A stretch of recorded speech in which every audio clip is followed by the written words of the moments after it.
প্রতিবারের মতো আজকে একটি ঘটনা দিয়ে শুরু করতে চাই, যিনি আজকে স্টুডিওতে আমাদের মাঝে এসে উপস্থিত হতে পারেননি, বাট যিনি তার ঘটনাটি আমাদেরকে পাঠিয়ে দিয়েছেন, তার ঘটনাটি আমি পড়ে শোনাচ্ছি। আমাকে যিনি লিখছেন আমি ঠিক তার ভাষায় তার মতো করে বলছি। হ্যালো রাসেল ভাই, কেমন আছেন? জানি আপনি সবসময় ভালোর দলে, সবাইকে ইনফ্লুয়েন্সড করেন ফুর্তি থাকার জন্য। তবে এমন কিছু সিচুয়েশন মানুষের লাইফে ক্রিয়েট হয় যখন চাইলেও মানুষের পক্ষে ভালো থাকা সম্ভব নয়, ফুর্তিতে থাকা তো অসম্ভব। আমি রায়ান, আমার লাইফে ঘটে যাওয়া এমনি একটা সময়ের কথা আপনাদের সাথে শেয়ার করতে চাচ্ছি। 1 বছর আগের ঘটনা। এখন আমরা মোহাম্মদপুরে থাকি, এর আগে ছিলাম শ্যামলী আদাবর এলাকায়। 1 বছর আগে আমরা বাসা শিফট করি, অ্যাকচুয়ালি শিফট করতে বাধ্য হই। প্রথমে আমি আমার বাসার বর্ণনাটি দিই। এটি 8 তলা একটা রেসিডেন্সিয়াল বিল্ডিং, প্রতি ফ্লোরে 2টি ইউনিট। এক এক ফ্ল্যাটের মালিক একজন, কেউ কেউ আবার কয়েকটা ফ্ল্যাটের মালিক। আমাদের মালিক থাকতেন ইউএসএতে। বাসা নেবার পর থেকে আমরা অন্য ফ্ল্যাটে খুব একটা যাওয়া আসা করতাম না। মাঝে মাঝে অন্যান্য ফ্ল্যাটের মানুষের সাথে হয়তো ছাদে পরিচয় হতো, কখনো ফ্ল্যাটের কোনো প্রোগ্রামে। মূল ঘটনায় আসি। বাসায় ওঠার কিছুদিন পর থেকেই আমরা লক্ষ্য করি মিডনাইটে মাঝে মাঝে আমাদের ওপরের ফ্লোর থেকে বেশ কিছু আওয়াজ হয়, এবং মিডনাইট বলতে 2টা-3টা, কখনো বা তার চেয়ে বেশি। আওয়াজগুলো একটু অদ্ভুত ছিল, যেমন কোনো বাচ্চার দৌড়ানোর শব্দ, কিচেনে কেউ মশলা বাটছে এমন শব্দ, কখনো মনে হতো বারান্দায় দাঁড়িয়ে কেউ কাঁদছে, এবং মাঝে মাঝে তীব্র পোড়া গন্ধ পেতাম। আমরা খুব একটা কেয়ার করিনি, ভাবতাম ওপরের ফ্লোরে বাচ্চারা হয়তো খেলছে, কিন্তু মাঝে মাঝে অবাক হতাম এটা ভেবেছে এত রাতেই কি শুধু ওরা খেলে? অন্য সময় তো কোনো খেলার শব্দ পাই না, আর রান্নাঘরেই বা এত রাতে কি কাজ? তারপর আবার ইগনোর করি। দেখতে দেখতে 2 বছর কেটে যায়। ঘটনার মূল ব্যাপার শুরু হয় এখান থেকেই। এর মাঝে 2-3টা ফ্যামিলি ওই ফ্ল্যাটে শিফট করে। আমরা ভাবি হয়তো ভাড়া সংক্রান্ত কোনো ঝামেলা অথবা ইন্টারনাল প্রবলেম, কিন্তু নতুন ফ্যামিলি বা মানে ভাড়াটিয়া ওঠার পর আমরা খেয়াল করি রাতের ডিস্টার্বিং সাউন্ডগুলো বেড়ে গিয়েছে। প্রথম দিকে আমরা ইগনোর করার চেষ্টা করি, কিন্তু পরে আর সম্ভব হয় না। ইট ওয়াজ ভেরি ইনটলারেবল। না পেরে একদিন যাই ওপরের ফ্ল্যাটে কথা বলতে। একটু অবাক হই ওনাদের কথা শুনে। ওনাদের বাসায় কোনো বাচ্চা থাকে না, থাকেন মাত্র 2জন, জব হোল্ডার হাজব্যান্ড এবং ওয়াইফ, আর বাসায় কাজ করার জন্য একজন মেইড যার বয়স 13-14 বছর। বেশ অবাক হই, এটা কি করে সম্ভব। তারপর ইনডিরেক্টলি জানতে চাই যে আপনারা কি একটু বেশি রাতে জাগেন? আরো অবাক হলাম আন্টি যখন বললেন আমরা তো একটু তাড়াতাড়ি শুয়ে পড়ি, কারণ সকালে অফিসে যেতে হয়। ওনাকে আর কিছু জিজ্ঞেস না করে বাসায় চলে আসি। আমার প্যারেন্টসদের সাথে আমরা ব্যাপারটা আমি আলোচনা করি, ওনাদের অনুরোধ করি এই ব্যাপারে একটু খোঁজ নেওয়ার জন্য। আমার মতো ওনারাও খুব দুশ্চিন্তায় ছিলেন। কিছুদিন পর আম্মু ওই বিল্ডিং এর সবচেয়ে পুরনো ফ্যামিলির সাথে কথা বলতে চান। ওনারা বেশ অনেক বছর ধরে এখানে থাকেন। ওই বাসার আন্টিকে আম্মু আগে থেকেই চিনতেন, তাই কোনো ফর্মালিটি না করে সরাসরি পুরো ব্যাপারটা খুলে বললেন এবং জানতে চান যে ওনারা কিছু জানে কিনা। আন্টি প্রথমে একটু অ্যাভয়েড করতে চেষ্টা করলেন, তারপর আম্মুর চিন্তিত অবস্থা দেখে যা বললেন তা হলো এরকম। এই বাড়ি যখন কনস্ট্রাকশন চলে তখন সবচেয়ে প্রথমে আমাদের ওপরের ফ্ল্যাটটা রেডি হয়। ওই ফ্ল্যাটের মালিক যারা তারা তখন ফ্ল্যাটে উঠে যান, যদিও অন্যান্য ফ্ল্যাটগুলো তখন রেডি হয়নি। কনস্ট্রাকশনের কাজ দেখাশোনার জন্য শুধু একজন কেয়ারটেকার থাকতেন। একদিন সন্ধ্যায় ওনাদের মেইড সার্ভেন্টকে বাসায় লক করে বেড়াতে যান। আনফর্চুনেটলি বাসায় তখন আগুন ধরে যায়। যখন ওনারা বাসায় ফেরেন ইট ওয়াজ টু লেট। বাসায় ঢুকে ওনারা দেখেন ম্যাক্সিমাম জিনিস আগুনে পুড়ে গেছে। বেশ খোঁজাখুঁজির পর কিচেনে ঢুকে দেখেন the maid servant was dead. তাই মেয়েটার বয়স ছিল 13-14 বছর, যেটা শুনে আম্মু সবচেয়ে বেশি সারপ্রাইজড হয়। আন্টি আম্মুকে আরো বলেন লাস্ট যেসব ভাড়াটিয়া চলে গিয়েছে তারাও বেশ কিছু অদ্ভুত ঘটনা ফেস করছে। আম্মু যখন এই কথা আমাদের সাথে শেয়ার করেন আমরা বুঝতে পারি না কি করব। আমি তখন আবারও উপরের ফ্ল্যাটে আন্টিদের সাথে কথা বলতে চাই। আমি আন্টিকে সবকিছু খুলে বলি। তখন আন্টি কিছু এক্সপেরিয়েন্সের কথা আমাদের সাথে শেয়ার করেন, যেমন রাতের বেলা ওনারাও কিচেন থেকে অদ্ভুত আওয়াজ পান। একদিন রাতে আন্টি পানি খেতে ডাইনিং স্পেসে যান, তখন বারান্দায় থাই গ্লাসে একটা বাচ্চার ছায়া দেখতে পান। পেছনে ঘুরে দেখেন ওখানে কেউ নেই। সার্ভেন্ট রুমে গিয়ে দেখেন মেইড দিব্যি ঘুমাচ্ছে। আমি আন্টিকে একটু অ্যালার্ট থাকার সাজেশন দিয়ে বাসায় ফিরে আসি। এভাবেই আরো কিছুদিন কেটে যায়। একদিন সন্ধ্যায় ওপরের ফ্ল্যাটে আন্টি আমাদের বাসায় আসেন। আন্টিকে দেখে খুব টেন্সড মনে হচ্ছিল। আন্টি আমাদেরকে যা বললেন তা ছিল এরকম: লাস্ট নাইটে ওয়াশরুমে যাওয়ার সময় আন্টি ঘুম থেকে ওঠেন, তখন আনুমানিক 2টা হবে। ওয়াশরুম থেকে বের হয়ে আন্টি একটা কান্নার আওয়াজ শুনতে পান। একটু খেয়াল করে দেখেন শব্দটা কিচেন থেকে আসছে। আন্টি গেস করেন যে হয়তো মেইডের কোনো প্রবলেম হয়েছে। আন্টি আঙ্কেলকে না ডেকে একাই কিচেনে যান। কিচেনের কাছাকাছি এসে খেয়াল করেন কান্নার ভয়েসটা লাউডার হচ্ছে। কিচেনের দরজাটা খুলে দেখেন ভেতরটা বেশ অন্ধকার এবং কেমন একটা পোড়া গন্ধ আসছে। আন্টি লাইট অন করেন এবং যা দেখেন তা আন্টির ভাষায় অনেকটা এরকম: ফ্লোরে বসে সার্ভেন্টটা কাঁদছে। 2বার তার নাম ধরে ডাকার পরে সে পেছন ঘুরে তাকায় এবং তার চেহারাটা আননোন। তবে ভয়ঙ্কর ব্যাপার হচ্ছে তার মুখটা আগুনে পোড়া ছিল। আন্টির আর কিছু মনে নেই এরপর কি হয়েছিল। এরপর সকালে যখন আন্টির ঘুম ভাঙে তখন আঙ্কেল আন্টিকে জানান যে গতকাল রাতে আন্টির চিৎকারে আঙ্কেলের ঘুম ভেঙে যায়। আঙ্কেল কিচেনে গিয়ে দেখেন আন্টি সেন্সলেস হয়ে পড়ে আছেন। আঙ্কেল আন্টিকে ঘরে নিয়ে আসেন। সকালে আঙ্কেল আন্টির কাছে জানতে চান কি হয়েছিল। সব শোনার পর ওনারা ডিসাইড করেন এই বাসায় থাকা ওনাদের পক্ষে সম্ভব না এবং ওনারা অলরেডি বাসা ছাড়ার নোটিশ দিয়ে দিয়েছেন এবং 1 দিনের মধ্যে ওনারা বাসায় শিফট করবেন। এই ঘটনা শোনার পর আম্মু আব্বুও খুব টেন্সড হয়ে পড়েন। আমাদের কথা চিন্তা করে ওনারা ডিসিশন নেন বাসা শিফট করার। এরপর আমরা নতুন বাসায় উঠি। আমি পার্সোনালি ট্রাই করি ওই আন্টির সাথে কন্ট্যাক্ট করার। আনফর্চুনেটলি তা পসিবল হয়নি। তবে অনেক ট্রাই করেও এই এক্সপেরিয়েন্সটার কথা মন থেকে আজও সরাতে পারেনি। এমন কিছু ঘটনা আমার জানা আছে, তবে এটাই আমার জীবনে ঘটে যাওয়া সবচেয়ে হরেবল এক্সপেরিয়েন্স। তো সেই এক্সপেরিয়েন্সটা উনি আমাদের পাঠিয়েছেন, লাস্টে লিখেছেন। থ্যাংক ইউ রাসেল ভাই আমার এক্সপেরিয়েন্সটা সময় নিয়ে পড়ার জন্য। যদি ভালো লাগে লিসনারদের সাথে শেয়ার করবেন। Thanks again from Ryan. এই ছিল ঘটনা এবং ঘটনাটি আপনাদের কাছে আমি পড়ে শোনালাম। আশা করছি আপনারা অনেক এনজয় করেছেন। অলরেডি আছে আরিফিন, আমরা আরিফিনের কাছে যাচ্ছি এবং তার ঘটনাটি আমরা শুনছি। প্রথম ঘটনাটি প্লিজ আপনি একটু বলবেন। থ্যাংক ইউ রাসেল ভাই। আমি আরিফিন বলছি, HSBC ব্যাংক থেকে এসেছি। রাসেল ভাই, আমার কাহিনীটা 1997 সালের। তখন আমি ম্যাট্রিক পরীক্ষা শেষ করে আমার নানু বাড়িতে গ্রামে বেড়াতে যাই। তো আমাদের গ্রামটা হচ্ছে কুমিল্লা দৌলতপুর, ইন্ডিয়ান বর্ডারের খুব কাছাকাছি, গুমতি নদীর পাড়ে। আচ্ছা, ইন্ডিয়ান বর্ডারের কাছে যেই অংশটা ওটার নাম হচ্ছে সীমন্তপুর। সীমন্তপুরের পরেই হচ্ছে আমাদের গ্রাম, দৌলতপুর গ্রাম। আচ্ছা, তো যখন আমরা আমি যখন ওখানে বেড়াতে যাই, প্রায় আমি অনেক ধরনের এক্সপেডিশনস নিয়ে ব্যস্ত থাকি। তো এরকম একবার 1997 সালে পূর্ণিমার রাত ছিল, আমার যতদূর মনে পড়ে। তো আমার সাথে আমার সমস্ত এক্সপেডিশনের একজন ফ্রেন্ড ছিল, ওই গ্রামেরই ছেলে, তার নাম রাজ্জাক, আমার থেকে 3-4 বছরের বড় সে। তো আমি ওকে যথারীতি বলে রাখি, রাত্রেবেলা আমরা প্রায় ঘুরতে বেরোতাম 9টা-10টার পরে। রাত্রেবেলা সবাই যখন ঘুমিয়ে পড়তো আমার নানু বাড়িতে, তখন আমরা ঘুরতে বেরোতাম। তো আমরা এই গ্রাম ও গ্রাম ঘুরতাম। তো ও যথারীতি আমাদের দুজনের জন্য 2টা সাইকেল রেডি করে রাখে। আমরা সাইকেলে করে গুমতি নদীর পাড়ে বেড়াতে চলে যাই। তো পূর্ণিমার রাতে নদীর পাড়ে বসে হাওয়া খাবো, গল্প করবো, গান গাবো, এটা অন্যরকম একটা মজা ছিল। তো যথারীতি আমরা চলে যাই 9টা-10টার দিকে গুমতি নদীর পাড়ে গিয়ে ওখানে গল্প করছিলাম। তো রাজ্জাক ওই গ্রামেরই ছেলে ছিল, সে ওখানে বর্ডারে স্মাগলিং এর সাথে কিছু তার জড়িত থাকার কিছু ব্যাপার স্যাপার ছিল। তো সে আমাকে বলেছিল যে ভাইয়া আমাকে আধা ঘন্টার জন্য আপনি একটু ছেড়ে দিবেন, আমার কিছু কাজ আছে, আমি 2টো লোকের সাথে দেখা করব। তো এটা বলে ও ওখান থেকে চলে যায়। এরপর আমি নদীর পাড়ে বসে চুপচাপ, ফাল্গুন মাস ছিল আমার যতদূর মনে পড়ে, হাওয়া খাচ্ছিলাম, পূর্ণিমার রাত ছিল, অদ্ভুত একটা ফিলিং ছিল। তো আমার মনে হয় তন্দ্রা মতো লেগে আসে। তখন হঠাৎ আমি নৌকার বৈঠার আওয়াজ শুনে আমার তন্দ্রাটা ভেঙে যায়।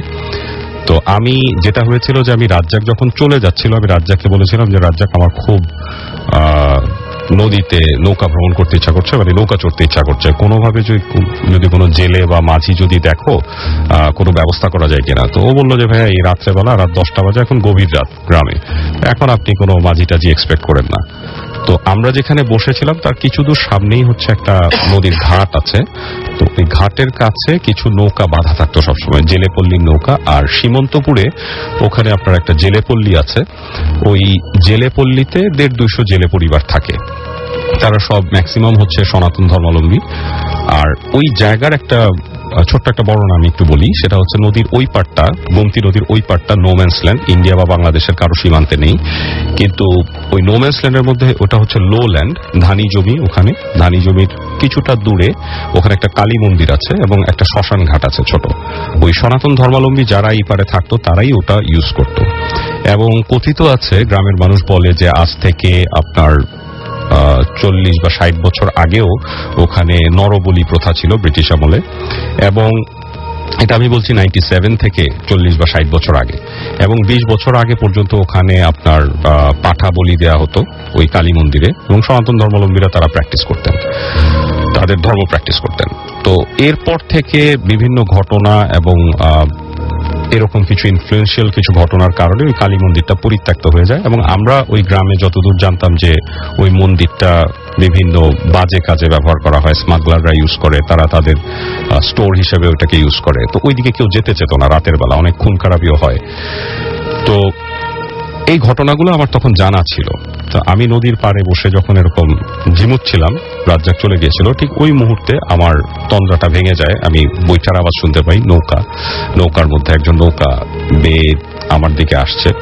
তো হঠাৎ আমার মনে হয় যে রাজ্জাক হয়তো যেতে যেতে যেতে যেতে ঘাটের কাছে গিয়ে কোনো মাঝি বা কাউকে দেখেছে, তাকে বলেছে, সামনে আমার কথা বলেছে, বলে আমার দিকে পাঠিয়ে দিয়েছে। তো আমার মনে আছে ওই সময় নদী পার হতে 50 পয়সা লাগতো। তো আমার ধারণা ছিল যে আমি যদি 1 ঘন্টাও মনের ফুর্তি নিয়ে ঘুরি, হাইয়েস্ট হয়তো 10-20 টাকা দিলে মাঝি খুশি হয়ে যাবে। তো আমি যথারীতি চিৎকার করে ডাকতে থাকি, চাচা আমাকে একটু নিয়ে যান, আমাকে একটু নৌকা দিয়ে ঘুরায় নিয়ে আসেন, আমি আপনাকে খুশি করতে দিব। তো আমার কথার কোনো রেসপন্স ছিল না। বাট যিনি নৌকা নিয়ে আসলেন, আমি চাঁদের আলোতে দেখলাম যে বৃদ্ধ মতো একটা মানুষ, সাদা দাড়ি, সাদা চুল, একটা গামছা পেঁচানো তার মুখের মধ্যে, মুখটা পরিষ্কার দেখা যাচ্ছে না, খালি গা, একটা লুঙ্গি পরা, সাদা লুঙ্গি পরা। তো সে নৌকাটা ভেড়ানোর সাথে সাথে আই ওয়াজ সো এক্সাইটেড যে আমি মোটামুটি লাফ দিয়ে উঠে যাই তার নৌকায়, এবং উঠে বসে আমি মানে এত এক্সাইটেড ছিলাম যে আমি হয়তো তার কোনো কথা এক্সপেক্টও করিনি, খেয়ালও করিনি। অলরেডি আমাকে নিয়ে নৌকা চলতে শুরু করেছে। কিছু দূর যাওয়ার পর আমার হঠাৎ মনে হয় যে সে আসলে কোনো রেসপন্স দিচ্ছিল না আমাকে। সে জাস্ট একটা গোঙানির মতো একটা সাউন্ড করছিল, একটা নির্দিষ্ট ইন্টারভ্যাল পর পর এই টাইপের, মানে এই টাইপের একটা সাউন্ড করছিল। মানে তার সাউন্ডের ডেপথ অনেক বেশি ছিল। তো যাই হোক, আমি তার সাথে মানে আমার কথা বাড়ানোর ইচ্ছা থেকেই হোক, আমি জানার চেষ্টা করি। আমি জিজ্ঞেস করি, চাচা আপনার নাম কি, এই সেই। সে যেটা বলে তার নাম হচ্ছে তারামন। 2-3 বার বলার পরে, 2-3 বার জিজ্ঞেস করি, তারপরে সে 2-3 বার রেসপন্স করার পরে আমি বুঝতে পারি তার নাম হচ্ছে তারামন। তারপরে তার ফ্যামিলি সম্পর্কে জানতে চাই। সে বলে যে তার স্ত্রী মারা গেছে, তার একটা মেয়ে আছে, মেয়েটার নাম হচ্ছে বিনা পানি। এবং এইভাবে আমাদের মধ্যে কিছুক্ষণ কথাবার্তা চলে। তো যখন আমি বিনা পানি সম্পর্কে তার কাছে জানতে চাই যে আপনার মেয়ে কি করে, কত বড় হয়েছে, আমি খেয়াল করি যে তার মধ্যে কেমন যেন একটা আক্রোশে প্রচন্ড রেগে যায়, এবং আমার কথার জবাব না দিয়ে তার ওই গোঙানির মতো সাউন্ডটা আবার আসতে থাকে। এবং মানে আমি যেহেতু তার গামছা দিয়ে তার মুখটা মোড়া ছিল, আমি ঠিক ক্লিয়ারলি তার চেহারাটা দেখতে পাইনি। তো এইভাবে কথা চলতে চলতে আমি খেয়াল করলাম আমরা প্রায় নদীর মাঝ পার হয়ে ওই পারের দিকে যাচ্ছি। তো কিছুক্ষণের জন্য আমি নৌকার মধ্যে হেলান দিয়ে আকাশ দেখছিলাম, পরিষ্কার আকাশ ছিল, আমার খুব ভালো লাগছিল পূর্ণিমার রাতে। হঠাৎ একটা চিৎকারে, ওই পার থেকে একটা চিৎকারে, সেই লোল্যান্ডে যে ধানি জমি, ওই পার থেকে একটা চিৎকার আসলো। আমি উঠে বসলাম নৌকার মধ্যে, এবং উঠে বসে দেখলাম যে একটা মানে কত হবে 16-20 বছরের একটা মেয়ে, 16 থেকে 20 বছরের মধ্যে একটা মেয়ে, সে চিৎকার করে গালাগাল করছে এবং সে চিৎকার করে কিছু বলার চেষ্টা করছে। এবং এই পার থেকে দেখলাম যে তারামন মাঝি, সেও বৈঠা হাতে নিয়ে চিৎকার করে নৌকার মধ্যে প্রায় পারলে দাঁড়িয়ে যাচ্ছে। ওই অবস্থায় সে চিৎকার করে সমস্বরের জবাব দিচ্ছে।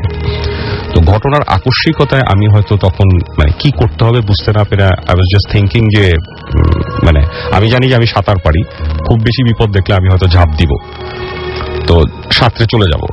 তো এই অবস্থার মধ্যে আমি দেখলাম যে দুজনেই খুব এক্সাইটেড। মেয়েটা চিৎকার করতে করতে তখন ওই কালী মন্দিরের দিকে, ধান ক্ষেতের আল ধরে কালী মন্দিরের দিকে ছুটে দৌড় দিল।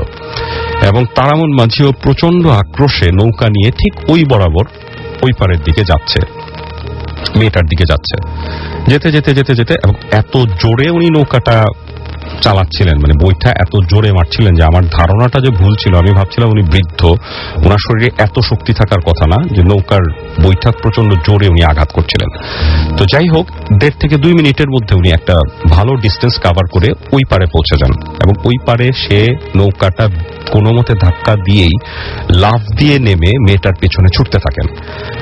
ঘটনাটা প্রলং করেছিল হয়তো 4 থেকে 5 মিনিট। আমি জাস্ট ওই সময়টা হয়তো অ্যাস্ট্রোনাইজড হয়ে ওয়েট করছিলাম যে আমি কি করব, আমি জাস্ট বুঝে পাচ্ছিলাম না। যখন তারা চলে গেল দৌড়ে, তখন আমি হঠাৎ করে আমার সম্বিত ফিরে আসে এবং আমি চিন্তা করতে থাকি, আমি নৌকার মধ্যে তখন একা বসা, নৌকাটা ওখানে পাড়ে ভেড়ানো, এবং চিন্তা করতে থাকি যে আমাকে কি করতে হবে, আমি কি করব। তো কিছুক্ষণ পর আমি দেখি যে আর কোনো মানুষজন নাই, তারা চিৎকার করতে করতে কালী মন্দিরের দিকে চলে গেছে এবং মোটামুটি নিরিবিলি আমি একা বসে আছি। তখন নৌকাটা নিয়ে আমি কোনো মতে, probably that was the first time আমি নৌকা চালাই, তো কোনো মতে আমি নৌকা নিয়ে এই পারে চলে আসি। এই পারে চলে এসে আমি নামি, কিছুক্ষণের মধ্যে রাজ্জাক ছুটতে ছুটতে আসে, যে ছেলেটা আমার সাথে এসেছিল, সে ছুটতে ছুটতে এসে বলে, ভাই আপনি কোথায় ছিলেন? আমি বললাম, কেন, তুমি আমাকে দেখোনি? তখন সে আবার জিজ্ঞেস করে, এই নৌকাটা কার? আমি বলি যে, কেন, তুমি আমাকে নদীতে দেখোনি, ওই পারে দেখোনি? তখন বললেন, না না, আমি তো আপনাকে খুঁজে গেছি, আমি আপনাকে চিৎকার করে ডেকেছি, আপনি কোথায় ছিলেন? আপনি তো ছিলেন না। আমি বললাম যে, আচ্ছা ঠিক আছে, তুমি আমাকে জাস্ট এতটুকু বলো, তারামন মাঝি নামে কাউকে চিনো? তো ও আমাকে বলে যে, ভাইয়া এই জেলেপল্লীতে 150 থেকে 200 জেলে আছে, তাদের হাজার হাজার পরিবারে অনেক মানুষ, আমি কিভাবে চিনবো? তো আমি বলতেছি যে, রাজ্জাক একটা কাজ করো, তুমি আমাকে একটু জেলেপল্লীতে নিয়ে যেতে পারো? তখন সে বলল, ভাইয়া এই মাঝরাতে আপনাকে জেলেপল্লীতে কেউ আপনার সাথে দেখা করবেন, আমরা কালকে আসবো, আমরা আগামীকাল আসবো। আমার পরিচিত, সে আবার সাথে অ্যাড করে যে, আমার পরিচিত একজন জেলে আছেন, অনেক পুরানো, তার নাম হচ্ছে দানু মাঝি, এই নামে সবাই তাকে ডাকে। তো তার বয়স প্রায় 70-80 বছর, আমি তার কাছে আপনাকে কালকে নিয়ে যাব। তো কথা মতো যথারীতি আমরা পরের দিন আমি আর রাজ্জাক আবার সেই জেলেপল্লীতে আসি। জেলেপল্লীতে এসে সেই দানুমাজির সাথে দেখা করি, তার উঠানে বসি, চা খাই, কিছুক্ষণ গল্প করি, এবং গল্পের এক পর্যায়ে আমি যখন জানতে চাই, আচ্ছা আপনি তারামন মাঝি নামে কাউকে চিনেন? উনি হঠাৎ করে কেমন যেন আক্রোশ দিয়ে, মানে ওনার দাঁত কিটপিট করছিলেন, চোখের মধ্যে প্রচন্ড একটা বিরক্তি ছিল, উনি আমার দিকে তাকালেন। আমি সেকেন্ড টাইম থার্ড টাইম তাকে জিজ্ঞেস করলাম, আপনি তারামন মাঝি নামে কাউকে চেনেন? আমাকে যে শুধু বলেন। উনি বলছেন, আপনাকে কি করেছে? আমি বললাম যে, আমাকে কিছু করেনি চাচা, আপনি শুধু আমাকে বলেন আপনি চেনেন কিনা। তো উনি কিছুতেই বলতে চাচ্ছিল না, উনি বারবার আমাকে রিপিট কোয়েশ্চেন করছিল যে, আপনাকে কি করেছে, আপনাকে কি করেছে? আমি বললাম যে, আমাকে কিছু করেনি, আপনি শুধু আমাকে বলেন আপনি চেনেন কিনা। তখন বলে যে, হ্যাঁ চিনতাম, আজ থেকে 30 বছর আগে চিনতাম। উনি ছিলেন, উনার ওয়াইফ মারা গেছেন কোন একটা অসুখে, উনার একটা মেয়ে ছিল, নাম বিনা পানি। মেয়েটা একটা মুসলমান ছেলের সাথে, এই গ্রামেরই এক মুসলমান ছেলের সাথে তার প্রেম হয়, প্রেম থেকে তারা ভেগে গিয়ে বিয়ে করে, এবং ছেলেটার সাথে মেয়েটা পালিয়ে যায়। তারপর তারামন মাঝি বহুদিন হন্যে হয়ে তাকে খোঁজে, এবং একটা সময় তাকে ওই ছেলের কাছ থেকে ধরে নিয়ে আসে, জোর করে ধরে নিয়ে এসে তাকে উনি ডিসাইড করেন যে তাকে তার নানু বাড়িতে পাঠিয়ে দিবেন। নানু বাড়ি অনেক দূর। তো একদিন তাকে তার কাপড় চোপড় সব গুছায় তাকে নিয়ে ওই নদীতেই নৌকা দিয়ে নিয়ে যাচ্ছিলেন তার নানু বাড়ির দিকে। পথে বাবা মেয়েতে প্রচন্ড ঝগড়া হয়। ঝগড়ার এক পর্যায়ে তারামন মাঝি প্রচন্ড ক্ষেপে গিয়ে তার মেয়েকে ওই পানিতে, গোমতী নদীতে ডুবায় মেরে ফেলেন, এবং ওই গোমতী নদীতেই তাকে ফেলে দেন। সবাই তাদের দুইজনকে চলে যেতে দেখেছে। পরদিন সকালবেলা যারা দেখেছে, পাড়ের থেকে যারা দেখেছে যে বাবা মেয়েতে এরকম ঝগড়া হচ্ছে, মারামারি হচ্ছে, অনেকে দেখেছে। কেউ কেউ দাবি করেছে যে তারা দেখেছে তারামন মাঝি নিজের হাতে তার মেয়েকে খুন করেছেন। তো পরদিন ওই মেয়ের লাশ পাওয়া যায় নদীতেই, এবং সেই দিন থেকে তারামন মাঝিকে 30-40 বছর পার হয়ে গেছে, তারামন মাঝিকে আর কেউ কোনোদিন কোথাও দেখেনি। তো অনেকে বলে উনি নিজের মেয়েকে মেরে নিজেও আত্মহত্যা করেছেন, অনেকে বলেন উনি অনেক দূর কোথাও চলে গিয়েছেন। যাই হোক, এই ঘটনাটা শোনার পর আমি ওখান থেকে চলে আসি। আমার খুব খারাপ লাগতে থাকে একটা সময়। তো পরদিন বিকালবেলা, আমি আমার গ্রামেরই আমাদের একটা ফুটবল টুর্নামেন্টের মতো ছিল, আমি পাশের গ্রামের সাথে ফুটবল খেলতে যাই। বৃষ্টি হচ্ছিল, বৃষ্টি হওয়ার পর তারপর আমরা ফুটবল খেলে আমরা পুকুরে ঝাঁপ দিতাম। তো এটা আমাদের একটা মজা ছিল। তো আমি রাজ্জাককে বলি, রাজ্জাক চলো আমরা বড় পুকুরে গিয়ে ঝাঁপ দিব। তো রাজ্জাক বলে, ভাইয়া আমার জ্বর আসবে, আপনি ঝাঁপ দেন। তো তো আমি একাই যাই, আমি বড় পুকুরে গিয়ে ঝাঁপ দিই। ঝাঁপ দিয়ে আমি কিনারে দাঁড়াই, আমার যতটুকু মনে আছে বুক পানি ছিল। আমি গোসল করতে থাকি, গোসল করে আমি জাস্ট পানিতে ডুব দিলাম। পানিতে ডুব দিয়ে আমি যখন চোখ খুললাম, আমি দেখলাম সবুজ পানি, এবং সেই পানির মধ্যে আমি পরিষ্কার দেখতে পেলাম যে একটা মেয়ে 16 থেকে 20 বছরের মতো বয়স হবে, সে চিৎকার করছে। আমি তার বিভৎস চেহারাটা দেখলাম, সে প্রচন্ড জোরে চিৎকার করছে, তাকে কেউ জোর করে পানির নিচে ডুবিয়ে মেরে ফেলছে। এবং আমি এটা হজম করতে পারছিলাম না, আমার সারা গা কাঁপছিল। আমি পানি থেকে উঠে আসার চেষ্টা করি। যখন আমি উঠে আসতে চাচ্ছিলাম, আমি দেখলাম আমার মাথার উপর পানি শেষ হচ্ছে না। আমি সাঁতার কাটছি অনেক দূর পর্যন্ত, এবং একটা পর্যায়ে আমি দুর্বল হয়ে পড়ি। ঘটনাটা 3-4 মিনিট ধরে ঘটতে থাকে হয়তোবা, বাট আমার কাছে মনে হচ্ছিল যে আমি বহু সময় ধরে সাঁতার কাটছি পানির উপরে আসার জন্য। আমি চেষ্টা করতে থাকি উপরে ওঠার।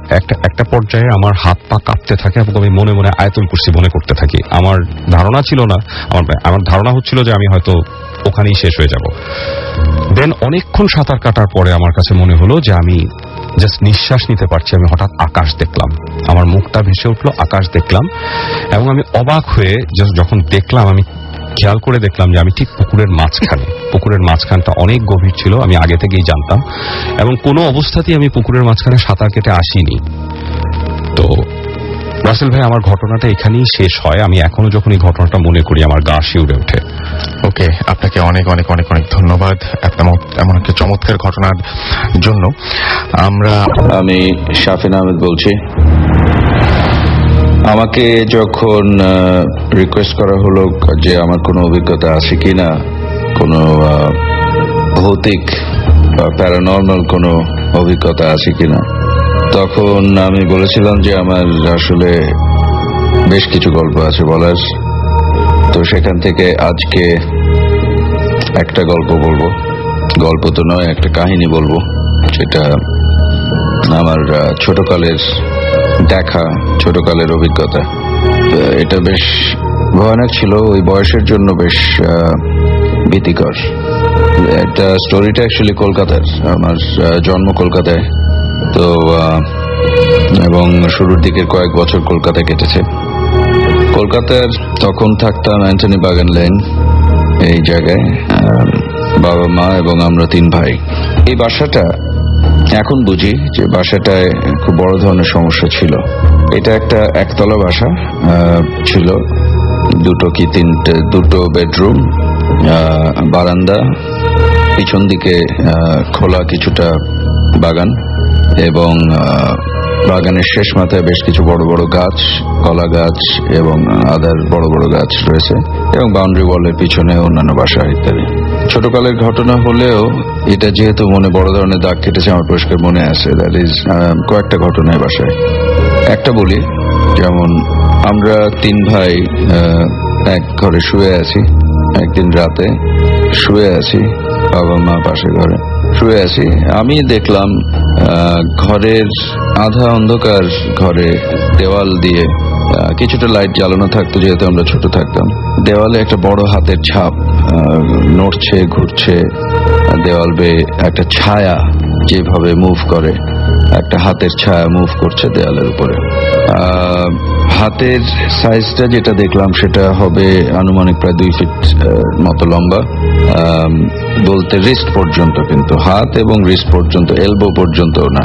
তো একটা বেশ বড় একটা হাতের ছায়া ঘুরে বেড়াচ্ছে হাতে ঘরের দেওয়ালে দেওয়ালে, এবং এক পর্যায়ে এই ছায়াটা আমাদের শরীরের উপর দিয়ে যায়।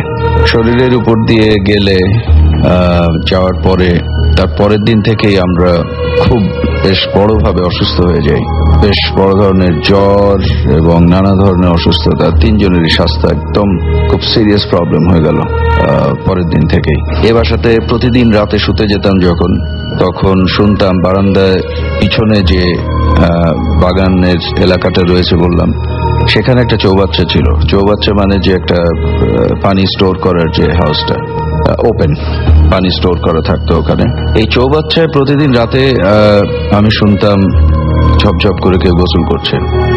আমরা যখন ঘুমাচ্ছি তখন কেউ গোসল করছে। সারা রাত ওই মগ দিয়ে পানি তুললে ঢাললে যে আওয়াজটা হয়, পানিটা হঠাৎ মাটিতে পড়ে যে আওয়াজটা হয়, ওই রকম আওয়াজ।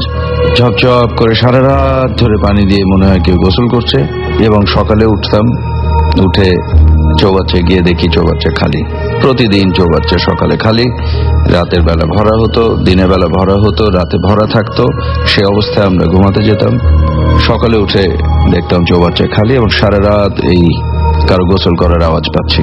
তারপরে এই বাসাতেই একটা কাজের মেয়ে লোক এসেছিল কাজ করতে, এবং আমাদের একটা ঘরে খুব বাজে ধরনের একটা গন্ধ আসতে শুরু করে একদিন। এবং আমরা কিছুদিন পরে বুঝলাম যে যে মেয়ে লোকটা কাজ করতে এসেছিল তার বড় ধরনের সমস্যা ছিল। তার বাচ্চা হলো, আমাদের এখানে কাজ করে থাকা অবস্থায় বাচ্চাটা মারা গেল। কিন্তু শি ওয়াজ লাইক, যেটাকে আমরা পিশাচ বলি অনেকে, মানে খুব পরিষ্কার না, তার নানা ধরনের সমস্যা ছিল এবং শি ওয়াজ পজেসড হওয়ার কারণে তার বাচ্চাটা মারা যায় জন্মের পরপরই। তো এ বাসার থেকে এসব ঘটনা পরপর হওয়ার কিছুদিন পরে আমরা এখান থেকে চলে যেতে বাধ্য হই, এখান থেকে চলে যাই আমরা। এই ঘটনাটা আমার পরিষ্কার মনে আছে। এটা গেল আমার কলকাতার ছোটকালের গল্প। একটা সাম্প্রতিক সময়ের গল্প বলি। আজ থেকে হয়তো 10 বছর হবে, মানে আমি বড় হওয়ার পরে। আমি উত্তরায় থাকতাম, তখন উত্তরায় থাকতাম, অফিস করতাম মতিঝিলে, আর ব্যান্ডের প্র্যাকটিস করতাম ফার্ম গেটের তেজগাঁও থানার পাশে। আমি শাফিন আহমেদ বলছি। এই সময় যখন উত্তরায় থাকতাম তখন আমি গাড়ি চালিয়ে সকালবেলা বেরোতাম উত্তরা থেকে, গাড়ি চালিয়ে মতিঝিল যেতাম। সারাদিন অফিস করে পিছনে, গাড়ির পিছনে একটা ব্যাগ থাকতো, সে ব্যাগ নিয়ে ফার্ম গেটে প্র্যাকটিস করতে যেতাম। সেখানে কাপড় বদলে চেঞ্জ করে কমফোর্টেবল কাপড়ে প্র্যাকটিস করে গভীর রাতে বাসায় ফিরতাম। গভীর রাত বলতে 12টা তো বাজতই। এরকম বছরের পর বছর চলছে। একদিন আমি ফিরছি গাড়ি ড্রাইভ করে, আমি যাচ্ছি এয়ারপোর্ট রোড দিয়ে উত্তরার দিকে যাচ্ছি।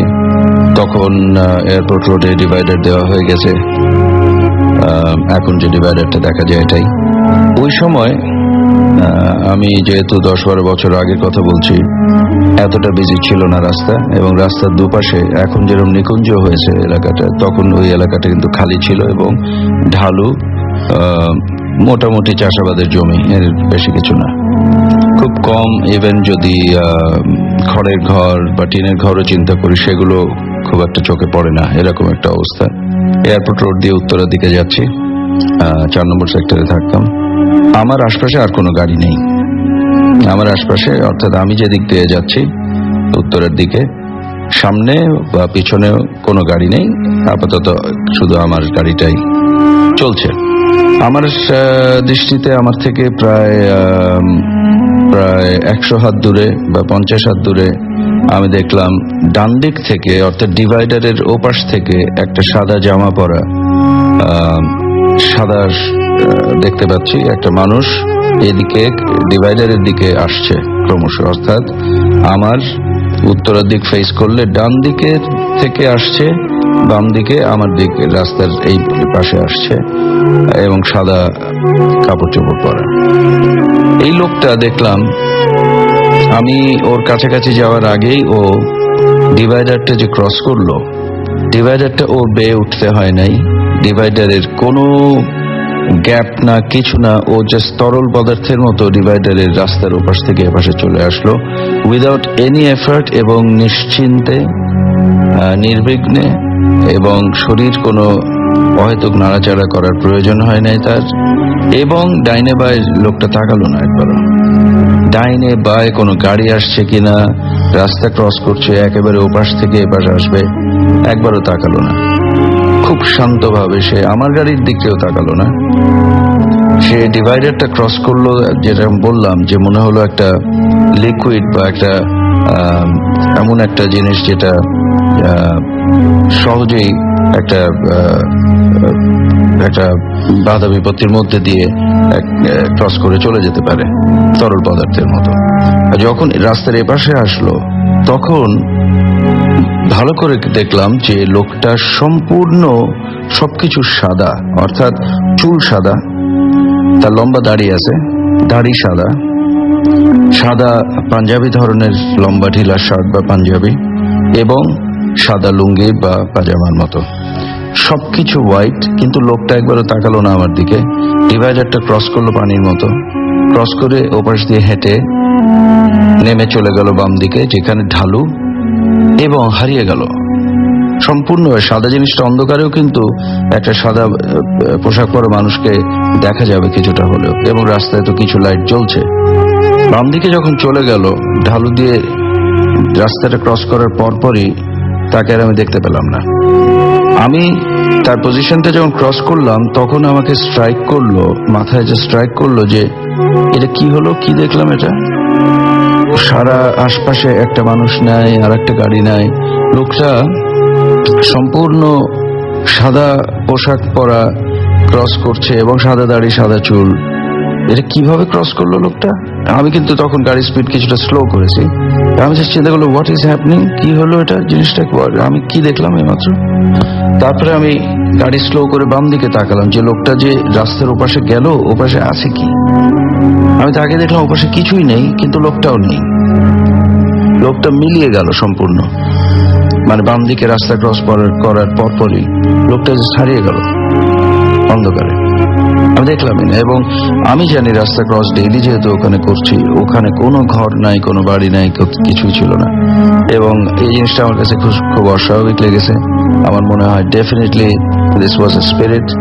এবং এটা যেভাবে রাস্তা ক্রস করলো, যেভাবে ওপাশে গিয়ে হারিয়ে গেল, এরকম আর এই সাদা পোশাক পরা মানুষজনের গল্প বা ভূতের গল্প আমার আশপাশে আরো অনেকের থেকে শুনেছি, যারা এরকম কাহিনীর মুখোমুখি হয়েছে ঘটনার, তাদের কাছে শুনেছি সব সময় it happens to be white, এই মুহূর্তে মনে হচ্ছে আমার এক কাজিনের চিটাগাং এর এক রাস্তায় দেখেছিল, একদিকে পাহাড় একদিকে রাস্তা, একটা মহিলা গাড়ির সামনে এসে দাঁড়ালো, চোখ দিয়ে পানি পড়ছে, সাদা শাড়ি পরা, এবং সেও ওরকম হাওয়ায় মিশিয়ে গেল। তো এই ধরনের আমরা জানি যে এই সাদা পোশাকের গল্প বা ভূতের কাহিনী বেশ কিছু শুনেছি আমি। এটা হচ্ছে আর একটা কাহিনী আমার এক্সপিরিয়েন্সে। আরো কিছু গল্প আছে, অন্য আরেকদিন বাকি গল্পগুলি বলবো। প্রথমে শুরু করতে চাই রাসেল ভাই এবং ভূত এফএমের সবাইকে সালাম দিয়ে এবার ঘটনায় আসি। আসলে মানুষের জীবনে অনেক ঘটনা ঘটে, যার ফলে মানুষের চিন্তা ভাবনা বদলে যায়। আমার জীবনে ঘটে যাওয়া যে ঘটনাটি আপনাদের সাথে শেয়ার করব, সেটা কিছুটা হলেও আমার চিন্তা ধারণাকে বদলে দিয়েছে, কারণ ঘটনাটি ভৌতিক বিষয়ে আমাকে আমার বিশ্বাস বাড়িয়ে দিয়েছে। আমার নাম সিনথিয়া, আমি ঢাকায় থাকি। ঘটনাটি ঘটে আমার বিয়ের পর শ্বশুর বাড়িতে। আমার হাজবেন্ডের বাসা গুলশানে, যদিও বিয়ের আগে ওই বাসায় আমার যাওয়া আশা ছিল, কিন্তু কখনোই অস্বাভাবিক কিছু শুনিনি। ওদের বাসাটা দ্বিতীয় তলা, তবে ছাদের অর্ধেকটাতে বড় একটা হল রুম আছে, যার ভেতরে আমাদের বেডরুম। আমাদের বেডরুমের সাথে বাথরুমটা বেশ বড় এবং লম্বা। একপাশে অনেকটা খালি জায়গা, যেখানে আমরা একটি ড্রেসিং টেবিল রেখে দিয়েছিলাম, যেটি আমাদের বিছানা থেকে দেখা যেত। ড্রেসিং টেবিলের আয়নাটি বেশ বড় ছিল। আমাদের বাথরুমের জানলাটিও বেশ বড়। বলে রাখা দরকার, আমার হাজবেন্ডের একটি ডোবারম্যান কুকুর ছিল, যেটি এখন আর নেই। ওর নাম ছিল মিশেল। মিশেল খুবই ট্রেইনড একটি প্রাণী ছিল এবং আমাদের সব কথা শুনতো, বুঝতো। সারাদিন ও ছাদে ছাড়া থাকতো, কিন্তু রাতে আমরা ওকে আমাদের রুমে রাখতাম। ও আমাদের বেডের পাশে ঘুমাতো। রাতে মিশেল কখনোই বাইরে যেতে চাইতো না। সকালে ওর বাথরুমে যাওয়ার দরকার হলে কোনোভাবে খাটের চাদর টানতো, তখন আমরা গেট খুলে তাকে বাইরে নিয়ে যেতাম। আমার রাতে ঘুমানোর আগে দোয়া পড়ার অভ্যেস আছে। দোয়া না পড়ে আমি ঘুমোতে পারি না। ঘটনাটি যেদিন ঘটেছিল, আমার হাজবেন্ড ঘুমিয়ে যাওয়ার পর আমি একা জেগেছিলাম। মিশেল খাটের পাশে শুয়েছিল। আমি যথারীতি দোয়া পড়ছিলাম। রুম অন্ধকার ছিল, কিন্তু বাথরুমের জানলা দিয়ে বাইরের আলো আসতো বলে বাথরুমের সবকিছুই পরিষ্কার দেখা যাচ্ছিল। আমার দোয়া পড়তে পড়তে কেন যেন হঠাৎ চোখ গেল বাথরুমে রাখা ড্রেসিং টেবিলের আয়নাটাতে। হঠাৎ দেখলাম আনুমানিক 10-12 বছরের একটি মেয়ে ড্রেসিং টেবিলের সামনে দাঁড়িয়ে আছে। ওর চুল এলোমেলো, অপরিষ্কার এবং পিঠ পর্যন্ত লম্বা ছিল। গায়ের জামাটা ময়লা, হাত কাটা এবং কয়েক জায়গাতে ছেঁড়া ছিল। তবে জামার রং বুঝতে পারিনি। স্পষ্ট দেখলাম ও আয়নার সামনে দাঁড়িয়ে নিজেকে দেখছে। ওর বাঁ হাত দিয়ে ওর ডান সাইডের চুল ধরছে। আমি ওকে খুব একটু ভালো করে খেয়াল করলাম। ঠিক বিশ্বাস হচ্ছিল না কি দেখছি। হঠাৎ ও আয়নার মাধ্যমে আমাকে দেখলো এবং এক দৃষ্টি দিয়ে তাকিয়ে থাকলো। আমি সাথে সাথে ভাবলাম আর না, আমার হাজবেন্ডকে ডেকে তোলা দরকার। কিন্তু আমি কিছু বলার আগেই খাটের পাশে শুয়ে থাকা মিশেল বাথরুমের দিকে তাকিয়ে জোরে জোরে চিল্লাতে শুরু করলো। ওর ডাকে আমার ভয়ে অবস্থা খারাপ। আমার হাজবেন্ডের সাথে সাথে উঠে লাইট অন করে মিশেলকে চুপ করতে বলল, কিন্তু মিশেল কোনোভাবেই আর সেই মুহূর্তে রুমে থাকতে চাইল না। বাধ্য হয়ে আমার হাজবেন্ড ওকে গেট খুলে বের করে দিল। ঘড়িতে তখন দেখি 2:45 বাজে। আমি আমার হাজবেন্ডকে কিছু বললাম না, শুধু ওকে বললাম বাথরুমের গেটটা বন্ধ করে দাও। পরদিন সকালে আমি বাসার সবাইকে রাতের ঘটনাটা বললাম। ওই দিনই আমার শাশুড়ি রুমে এসে দেখলো এবং আমাদেরকে বলল রাতে বাথরুমের দরজাটা খোলা না রাখতে।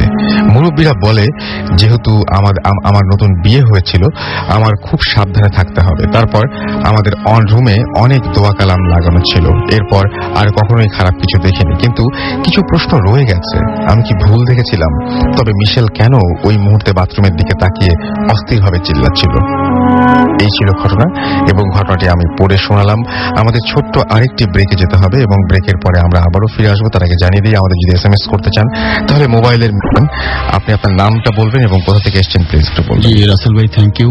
আমি এসেছি দক্ষিণ বাড্ডা থেকে, প্রদীপ নাম আমার। আমার ঘটনাটা ঘটেছে জানুয়ারি মাসের 2 তারিখ থেকে এখন পর্যন্ত কন্টিনিউ চলতেছে।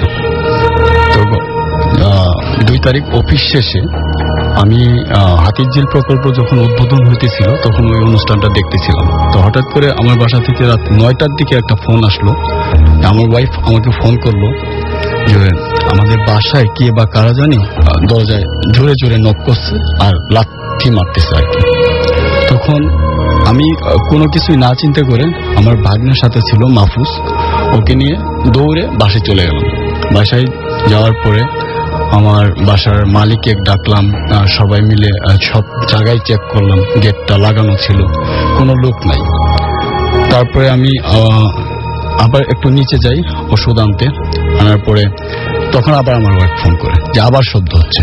যাই হোক, ইনশাল্লাহ রাত 10টা থেকে আর সারা রাত কোনো ঘটনা ঘটে নাই। আমরা সারা রাত কেউ ঘুমাতে পারিনি। বাসায় তখন 6 জন মানুষ ছিল, ছেলে ছিল 2 জন, আমি আর আমার পিচ্চি ছেলে। তো পরের দিন যথারীতি আমি 11টার দিকে অফিসে যাই, আর অফিসে যাওয়ার পরেই শুরু হয় আমার বাসায় এই ঘটনাগুলো। তখন আমরা মনে করছিলাম যে এটা কোনো সন্ত্রাসী বা ডাকাত হবে, এরকম প্রবলেম করতেছে। তো আমি অফিসে যাওয়ার ব্যাপারটা আমার অফিসের কলিগদের সাথে শেয়ার করি। তখন তারা মানে আমি যেহেতু বাড্ডা থানা দক্ষিণ বাড্ডা থাকি, সেহেতু গুলশান থানাতে ফোন করা হয়েছে যে আবার প্রবলেম হলে আপনি থানাতে যায় একটা ডায়েরি করে পুলিশের সাথে নিয়ে যান। তখন আমি তাড়াতাড়ি আমার ভাগ্নিকে ফোন করি যে তুমি একটু বাসায় যেয়ে দেখো মানে কে বা কারা এই ঘটনাটা ঘটাচ্ছে। তো রাসেল ভাই, আমার ভাগ্নে ও চেক করার পরে পাশে দাঁড়িয়ে ছিল, কাউকে দেখতে পারেনি, কিন্তু ধুমধাম শব্দ। সঙ্গে সঙ্গে ও উপরে দৌড়ে গেছে, বাসার মালিকও নিচে দৌড়ে নামছে, কেউ নাই। কে এটা করলো? তখন সঙ্গে সঙ্গে আমার ভাগ্নে আমাকে ফোন করলো যে মামা তুমি চলে আসো, এটা মানুষ না। তখন আমি অফিসে বলে আসলাম এটা মানুষ না, আমি যাচ্ছি। আমি ছুটে আসলাম, এসে বাসার মালিক অলরেডি একটা হুজুর ডেকে নিয়ে আসছে, 4তলা বাসা, টোটাল বাসা পানি দিয়ে পানি ছিটা দিছে, ঝাড়া ফু যা দরকার দিছে। তো তারপরেও আমি রহিম মেটাল মসজিদের ইমাম সাহেবের কাছে গেলাম। তো উনি কিছু দোয়া টোয়া দিল, কিন্তু তাবিজ দিবে আগামী রোববার। আচ্ছা ঠিক আছে। পরের দিন ছিল বৃহস্পতিবার, আবার সেম একই ঘটনা, মানে লাথি টাথি দিতেছে। তখন আমরা বাসা বিভিন্ন জায়গায় চেক করতেছি আসলে কি ঘটনা হইতে পারে। এরকম একটা দেখি দেওয়ালের মধ্যে লেখা যে এই বাসাটা অনেক ঢেস ঢেস ঢেস, তো এখানে যারাই আসবেন তারা প্লিজ মহান আল্লাহর নামে নামাজ পড়বেন। তখন আমরা মনে করলাম বাসায় প্রবলেম, তো সেদিনও গেল। পরের দিন ছিল শুক্রবার, আমি সকালবেলা সোফাতে বসে কিছু মানে বাজে কথা বলতেছিলাম যে তুই কে, তোমাদের টাকা দিয়ে আমি কি ভাড়া থাকি, তো তুমি যেই হও তুমি এখান থেকে চলে যাও, মানে কিছু গালাগালি পারছি আর কি। তখন দেখি দরজার মধ্যে 2টা লাথি জোরে জোরে, কিন্তু লাথিগুলা ছিল অদ্ভুত, মানে মানুষ শব্দ করলে যে আওয়াজটা হবে এরকম কোনো আওয়াজ না। রাসেল ভাই বিশ্বাস করবেন না, আমার মানে কলিজাটা আমার কাছে থাকলো না। আমি এত ভয় পাইছি, সঙ্গে সঙ্গে আমি হুজুরের কাছে গেছি, 6 জন হুজুর নিয়ে আসছি। হুজুর নিয়ে এসে আমার বাসাতে 2 ঘন্টা হুজুরেরা আজান দিছে, ঘর বন্ধ করছে, বিভিন্ন দোয়া কালাম পড়ছে। যাই হোক, পরের দিন থেকে 5 দিন টানা ভালো চলছে। 5 দিন পরে গত জানুয়ারি মাসে 13 তারিখে আবার একই কাহিনী। আচ্ছা, জানুয়ারি মাসে 13 তারিখ হইল, 14 তারিখ হইল, পরে আমাকে অনেক হুজুরেরা বলল যে এটা আপনি বাসাটা চেঞ্জ করে ফেলেন। তো বলে রাখা ভালো রাসেল ভাই, এই বাসাতে আমি জাস্ট 1 মাস 10 দিন হয়ে উঠছি। ডিসেম্বরের 1 তারিখে উঠেছিলাম। এর আগে কখনোই কোনো বাসায় আমার সাথে এরকম ঘটনা ঘটে নাই। তো আমি এই বাসাটা ছাড়লাম 15 তারিখে রাত্রে। 15 তারিখ সারাদিন শব্দ হয়েছে, টিকতে না পেরে রাত্রের বেলা একটা বাসা আমার আগের বাসার থেকে 400 মিটার দূরে চলে যাই। রাতেই উঠে পড়ি। ওঠার পরে ওই বাসাতে আমরা নতুন করে আবার 5 দিন ভালো থাকলাম। 5 দিন পরের থেকে 20 তারিখ থেকে আবার শুরু হলো এই ভয়ঙ্কর জ্বালাকল ঘটনা। কাউকে বলতেও পারতেছি না, শেয়ারও করতে পারতেছি না, কেউ বিশ্বাস করবে না, পাগল ডাকবে, কারণ অবিশ্বাস্য, কিন্তু এটা ঘটে গেছে আমার সাথে। আমি এখনো এদের ভুক্তভোগী, আমি এখন অসুস্থ। তারপরে যাই হোক, ওই বাসাতে গেলাম। ওই বাসাতে যাওয়ার পরে আরো কঠিন, আরো ভয়াবহ ঘটনা শুরু হতে লাগলো। তা আমি নিচের গেট লাগাই, রিস্কায় উঠি বা গাড়িতে উঠি অফিসে যাওয়ার উদ্দেশ্যে। আর যখন অফিসে যাই আমি, ঠিক ওই মুহূর্তে ওই ঘটনাগুলো শুরু হয়। আমি 2-3 দিন অফিসের মাঝপথ থেকে বাসায় ফিরে আসছি। এসে আবার সবাইকে সান্ত্বনা দিয়ে আবার চলে গেছি। এইভাবে আমার মানে আজকে 50 দিন চলতেছে। মানে এত কষ্টে আছি। তারপরে অনেক হুজুর ডাকলাম, টঙ্গী থেকে 5 জন হুজুর নিয়ে আসলাম। ওনারাও একই কাজ করলো, ঘরের মধ্যে দোয়া ফুঁক দিল, ঘর বন্ধ করলো, কিন্তু কাজ হলো না। তারপরে ময়মনসিংহ ভৈরব থেকে হুজুর নিয়ে আসলাম, ওটাতেও কাজ হলো না। সে 5 দিন কোনাপাড়া গেছি, কোনাপাড়া থেকে হুজুর নিয়ে আসছি, উনি পানি পড়া দিছে, কিছু তাবিজ কলম দিছে। তারপরের দিন ভালো ছিল, তারপরের দিন আবার একই কাহিনী। সেদিন কাহিনীটা আরো অদ্ভুত। আমার ফাদার আসছে বাড়ি থেকে এই ঘটনার জন্য, যে আমার ওয়াইফের কোনো প্রবলেম বা কাজের মেয়ে কি সমস্যা করতেছে, এটা অবজারভেশন করার জন্য আমি আমার ফাদার আনছি। আমার বড় বোন আসছে, আমার 3টা ভাগ্নে আসছে, টঙ্গী থেকে আমার ভাই আসছে। অলরেডি আমার ভাগ্নে তো আমার সাথেই আছে, মাহফুজ। তারপরে যেটা ঘটলো, আব্বা যে রুমটায় উঠছে ওই রুম থেকে ওয়াশরুমে গেছে। ওই রুমে ব্যাক করছে, ভিতর থেকে দরজা লক। এই দরজা খোলা সম্ভব হচ্ছে না। বাসার মালিকের ছেলে, বাসার মালিকের ওয়াইফ, তার ছেলে, তার বাসার মালিক নিজে, আমার ফ্যামিলির সবাই মিলে 10 জন মিলে দরজাটা টানছে, বাট খোলা সম্ভব হয় নাই। তখন আমার ওয়াইফ আইতেল কুরসি পরে পানি ফু দিয়ে পানি ছিটা দিছে, দেওয়ার পরে 15 মিনিট পরে ধাক্কা দিছে, এমনি খুলে গেছে। যাই হোক, সেদিনের ঘটনা এইটুকুই ছিল। কিন্তু রাত 9টার পরে এই ঘটনাগুলো ঘটে না। তারপরের দিন চাবি থাকে না। 3টা বার চাবি বানাইছি, 3 বারই চাবি নাই। আমার পকেট থেকে টাকা নাই। তো তারপরে লাস্ট যেদিন ঘটনা ঘটলো,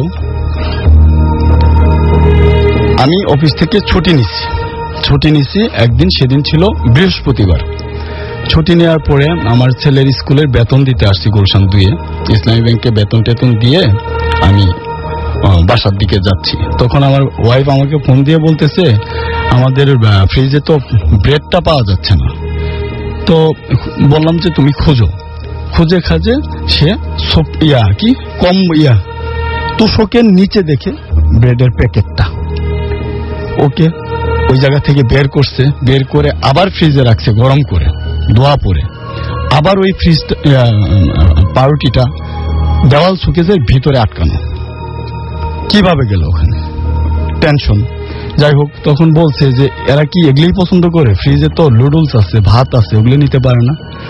তো এই কথা বলার পরে ব্রেডটা যখন ফ্রিজে ঢুকাবে, আইসে দেখে নুডলসের প্লেটটা নাই, ভাতের প্লেটটা নাই। তখন কাজের মেয়েরে বলতেছিল যে এই আমি দাঁড়াইলাম, তুই ফ্রিজ থেকে যা আছে সব বের কর। ফ্রিজ থেকে একটার পর একটা জিনিস বের করতেছে। এর মধ্যে দেখে চোখের সামনে থেকে আচারের বয়াম নাই। অদ্ভুত কাহিনী, মানে আচারের বয়াম নাই তো নাই। তারপরে খুঁজতে খুঁজতে চাউলের যে দামের ভিতরে এগুলো পাওয়া গেছে, চাউলের নিচে সব। এই মুহূর্তে আমি আসলাম, এসে আমার ঘরে পাড়া দেওয়ার সাথে আমার জ্বর জ্বর আর আমার পাজর মানে ভাঙতেছে, এরকম ব্যথা। আমি মানে ভালো মানুষ, আমি বের হইছি, নাস্তা করে আসছি, জ্বর এবং কি ব্যথা। বাসার মালিক একটা হুজুরে বলছিল, তো ওই হুজুর আমার নাম টাম নিয়ে দেখশন করতেছিল যে আসলে প্রবলেমটা কোথায়। ইন দ্য মিন টাইমে তার পরের দিন, যেটা তারপরে শুক্রবারে হয় নাই, আমি সারাদিন বাসায় ছিলাম, তারপরে শনিবারের দিন যেটা হয়েছে সেটা আরো অদ্ভুত, আরো ভয়াবহ, কিন্তু মানুষের হয়তো বা বিশ্বাস হবে না, কিন্তু আমার সাথে রানিং চলতেছে, আমি এখনো এটা সাফারার। তো অফিসে গেছি যথারীতি, অফিস তো করতেই পারি না, অফিসের ওই চেয়ারটাই বসলে আমার এই সমস্যাগুলো শুরু হয় আরো বেশি। চিন্তা করলাম চাকরিটাই ছেড়ে দিব, চাকরি আর করবো না আমি, কারণ আমার ফ্যামিলিকে বাঁচাইতে হবে। কারণ আমি বাসায় থাকলে ভালো, অফিসে আসলে এই সমস্যা শুরু হয়। তো সেদিন আমি অফিস থেকে আমি বলছি, তুমি আমাকে কোনো ফোন দিও না, আমি অফিসের কাজগুলা করি। আমি তো বাড়ি থেকে লোকজন আনছি, ভয় পাওয়ার কোনো কিছু নেই, 7 জন মানুষ স্ট্যান্ডিং। তো আসছি, আসার পরে নিচে আমার বাসা 2 তলা, নিচে দোকানদার আমাকে বলতেছে, ভাই আপনি কোন বাসায় থাকেন? আমি বললাম এই বাসায়। এই বাসায় তো জিন আছে। কি আপনি দেখছেন নাকি জিন আছে? কয় না, আমি কিছু দেখিনি, বাট আমি যখন দোকানে বসা তখন শুনতে পাইলাম জোরে জারে আওয়াজ হচ্ছে। তা আমি বের হয়ে দাঁড়িয়ে গেলে দেখলাম যে জানালাগুলা ধাপ ধাপ অদ্ভুত শব্দ হচ্ছে, দাম দাম করে শব্দ হচ্ছে, কিন্তু কোনো মানুষ নেই। তখন আমি কি করলাম, বাসার মালিক, আশেপাশে বাসার মালিকদের সবাইকে ডাকলাম। ডাকার পরে সবাই আমরা 25 জন মানুষ লাইন ধরে আপনার এই বাসার ঘটনাগুলো দেখছি। তখন আপনার বাসার মালিক বলতেছে, তাড়াতাড়ি তুমি বাসায় রুম ওই 2 তলায় যাও, এবং কি যা জানালাগুলা খোলা আছে সবগুলা তুমি লক করে দাও, তাহলে সব ভেঙে যাবে। আর সত্য কথা বলতে কি, গ্লাসগুলা খুবই মোটা ছিল, বেলজিয়ামের গ্লাস। যাই হোক, ওরা ভাবছে যে কাজের মেয়ে বা অন্য কাউকে আমরা মারতেছি, সে বাসার থেকে বের হওয়ার জন্য ছটফট করতেছে। এটা কিন্তু আমার সেকেন্ড বাসায়, প্রথম বাসায় তো হয়েছে, এটা পরের বাসা। তারপরে আমি আসলাম, দেখলাম জানালা টানালা ভাঙ্গা। তারপরে আমরা এত ভয় পাই। তারপরের দিন রাতে কিন্তু কোনো ঘটনা নাই রাসেল ভাই। তারপরের দিন দরজা লক করে রাখছে, সিটকেরি লাগাইছে, লক তালা লাগাইছে, দেখি দরজা খোলা, কেউ নাই। তখন আমার ওয়াইফ আবার দোয়া কালাম পড়ছে, সবাই দোয়া কালাম পড়ে আবার দরজা লক করছে, যে এখন দেখি কিভাবে দরজাটা খুলে। কিছুক্ষণ পরে যায় দেখে আবার দরজা খোলা, আবার নক করছে, নক করে সবাই এক রুমে কাছাকাছি দাঁড়িয়ে আছে। তারপরে যায় দেখে লক খোলা, উপরে সিটকেরি খোলা, নিচেরটা একটু আটকে আছে। বিশ্বাস মানে না করলে না হয়। তখন আমি পুরা এক্সাইটেড হয়ে গেলাম। পরের দিন হুজুর আসলো, হুজুরে বলল যে শুনেন, আপনার ঘটনা ঘরে না, ঘটনা আপনার মধ্যে। জানি না হুজুর কি দেখছে, কারণ হুজুরদের কথা আমরা যেহেতু মুসলিম ধর্ম বিলংস করি, আমি বিশ্বাস অবশ্যই করব। তখন কারণ আমি কিছুটা হুজুরদের প্রতি বিশ্বাস হারাই নাই, মনে হইতেছিল যে ওনারা ঠিক মতো চিকিৎসাটা করতে পারে নাই, যে এটা কই থেকে আসলো। কেউ বলতেছে এটা চালান করা জিন, কেউ বলতেছে কারোর সাথে আসছে, কিন্তু লাস্টের হুজুরটা আমাকে বলল যে প্রবলেম তো আপনার, এটা জিন, এটা বেদুইন জিন, এটা আপনার উপরে ভর, কিন্তু আপনাকে আসর করে না। আপনার ছায়া যখন ঘরের মধ্যে না থাকে তখনই এটা শুরু হয়।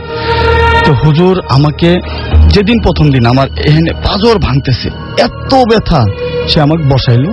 বসানোর পরে সে দোয়া কালাম পরে আমাকে ফু পাততেছে, আর আমি চিল্লাইতেছি। একটু তেল লাগাই দিচ্ছে চোখের উপর দিয়ে, কিন্তু আমার মনে হচ্ছে যে মানে মরিচার গুঁড়ার মতো এত জ্বলাজ্বলি করতেছে, মানে আমি বাঁচতেছি না, চিল্লাইতেছি, জোরে জোরে চিল্লাইতেছি। এক সময় দেখা গেল বমি হইল, সবুজ কালার, মাথা চান্দি, আমার মাথায় আসলে চুল নাই, সরি, এই টোটাল কালো হয়ে গেছে।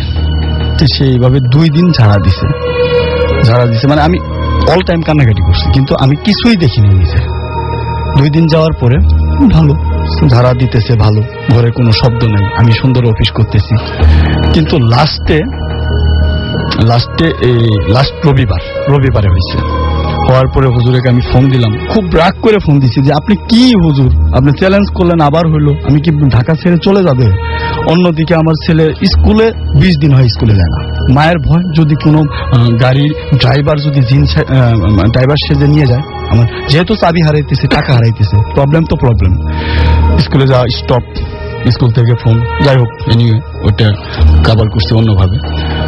তো হুজুর ঝাড়তেছে, যখন আবার হইলো হুজুরকে আমি বললাম, হুজুর কি ব্যাপার, আপনারা কি জিজ্ঞাসা করেন, আমি কি কোথায় যাব, আমি কি বাঁচবো না নাকি? হুজুর বললো আমাকে একটু সময় দেন, আমি আবার দেখি। সে দেখছে, দেখার পরে আমাকে ফোন দিছে, আপনি তাড়াতাড়ি অফিস থেকে আসেন। অফিসে গেলাম, অফিস থেকে বাসায় গেলাম, যাওয়ার পরে সে বলতেছে যে আমার একটু ভুল হয়ে গেছে, আমার একটু ভুল হয়ে গেছে, এই ভুলের জন্য আমাকে এই মাসুলটা দিতে হয়েছে, আবার আপনার সাথে এই ঘটনা ঘটছে। তো সে সেদিন আবার নতুন করে আমাকে বান দিল, আগে বান দেয় না, সেদিন বান দিছে, বান দিয়ে আমাকে 1 বোতল পানি খাওয়াইছে, খাওয়ানোর পরে 1 ঘন্টা ঝাড়া দিছে, জাস্ট একটা ঝাড়া, পরের দিন সকালে আরেকটা ঝাড়া। সোমবার ভালো ছিলাম, মঙ্গলবার ভালো ছিলাম, কিন্তু আমার ওয়াইফকে কিছুতেই আমি ঢাকাতে রাখতে পারিনি। আমার বাবা, আমার বোন, আমার সবাই মিলে ওকে নিয়ে চলে গেছে, জানি না, কারণ এই ঘটনা মাঝে মধ্যে 7 দিন 5 দিন বন্ধ থাকে, ওই হিসেবেও 3 দিন হয়তোবা বন্ধ, কিন্তু আবার যদি ঘটনা ঘটে আমি কোথায় যাব? কারণ আমি ঢাকা শহরের 4 ভাগের 1 ভাগ আমি সার্চ করছি শুধু একজন ভালো কবিরাজ, ভালো হুজুর, ভালো আলেম পাওয়ার জন্য। এই পারপাস আমার 50,000 টাকার বেশি খরচ হয়ে গেছে, কিন্তু আমি পারিনি। তো লিসেনারদের কাছে আমার এটাই অনুরোধ, আমরা চাচ্ছি যে আপনার ঘটনা মানে আপনার সমস্যার সমাধান হোক, এবং আশা করছি হ্যাঁ, কারো যদি কোনো সাজেশন থাকে ডেফিনেটলি সেটা দিবেন, এবং আপনাকে ধন্যবাদ। আর সেই সাথে আপনার জন্য দোয়া করছি যে আপনি যেন আপনার সমস্যা থেকে রাসেল ভাই খুব দ্রুত বেরিয়ে আসেন। আরেকটু কথা, আমার ঘরে কিন্তু আগুনও লেগে গেছিল একটা রুমে, কিন্তু আমরা ভয়ে আমার বাসার মালিককে বলিনি। মালিক আমাকে বলতেছিল আগুন লাগছে, আপনাদের দেখে তো আমাদের ভাড়াটির সমস্ত সবাই ভয় পাইতেছে, মানে বলার সাহস পাইতেছে না যে আপনি চলে যান। তখন আমি বলছি, আমি খুব কষ্ট পাইছি যে আমি আসলেই চলে যাব। আমি রেগুলার কান্নাকাটি করছি, আমি জানি না আমার কপাল লাইফে কি আছে। আমার এই ঘটনা থেকে পরিত্রাণ না পেলে হয়তোবা আমি ঢাকা থাকতে পারবো না, রিয়েলি যেটা আমি অলওয়েজ আর কি চিন্তিত আছি। আপনারা দোয়া করেন, সবাই নিশ্চয়ই দোয়া করবে আপনার জন্য, ফ্যামিলির জন্য। রাসেল ভাই থ্যাংক ইউ। তো যাই হোক, আমরাও দোয়া করি যে আপনি আপনার সমস্যা থেকে খুব দ্রুত বেরিয়ে আসেন এবং পরিত্রাণ পান, এবং আশা করছি যে আপনি খুব দ্রুত আপনার সমস্যা থেকে বেরিয়ে আসবেন। আচ্ছা, আমি অনেকেই দেখছি আপনারা আসলেই আপনার জন্য দোয়া করছেন এবং বলছেন যে আপনি যেন এই সমস্যা থেকে। আমি মোহাম্মদ তোফাজ্জল হোসেন, অধ্যক্ষ বর্মি ডিগ্রি কলেজ, শ্রীপুর, গাজীপুর। আমি আজকে যে ঘটনাটি বলবো সেটা আমার নিজের একটি ঘটনা। এই ঘটনাটি ঘটেছিল 1974 সালে। তখন আমি ক্লাস 3-তে পড়ি। তো আমার বয়স তখন 9-10 বছর হবে। আমাদের বাড়ি থেকে 2.5 কিলোমিটার দূরে মশাখালী রেলওয়ে স্টেশন, এটি গফরগাঁও উপজেলার একটি স্টেশন, রেলওয়ে স্টেশন। তো তখন জনসংখ্যা এত বেশি ছিল না, এই স্টেশনটি খুব জনশূন্য হয়ে পড়তো। মোটামুটি বিকেলের দিকে লোকজন তেমন থাকতো না, হন্টেড হয়ে যেত। তা আমাদের বাড়ির থেকে একটু দূরে একটা ছেলে, নাম ছিল মনির, সে এই মশাখালী স্টেশন থেকে 0.5 কিলোমিটার দক্ষিণে সুইসাইড করেছিল। তার নিজের মা ছিল না, সৎ মা এর জ্বালা সহ্য করতে না পেরে মনির নামে সেই ছেলেটি আত্মহত্যা করেছিল। আমি ছোটবেলায় থেকে মৃত্যু, লাশ এগুলিকে খুব ভয় পেতাম। মনির যখন মারা যায় তখন তার লাশ আমি দেখতে যাইনি, ভয়ে। এর প্রায় 1 বছর পর মশাখালী স্টেশনে আমি এবং আমার আরো 2 জন চাচাতো ভাই, একজনের নাম হলো সিদ্দিক, আরেকজনের নাম হলো এমদাদ, আমরা 3 জন মশাখালী স্টেশনে যাই। কি যেন কিছু কেনার জন্য আমরা গিয়েছিলাম সেখানে। তখন আসরের নামাজের পর তো আমরা সেই জিনিসগুলি ক্রয় করি। ক্রয় করার পর আমরা যখন মশাখালী স্টেশনে যাচ্ছিলাম তখনই শুনতে পেয়েছিলাম যে একটা লোক ট্রেনে কাটা পড়েছে, এবং সেটা মশাখালী স্টেশনের থেকে দক্ষিণ দিকে। মনি যেখানে আত্মহত্যা করেছিল ট্রেনের নিচে ঝাঁপ দিয়ে, সেখানে এই ঘটনাটা। তো আমাদের একটু কৌতূহল জাগলো যে চলো দেখে আসি। তখন আমরা তিনজন হাঁটতে হাঁটতে সেখানে যাই।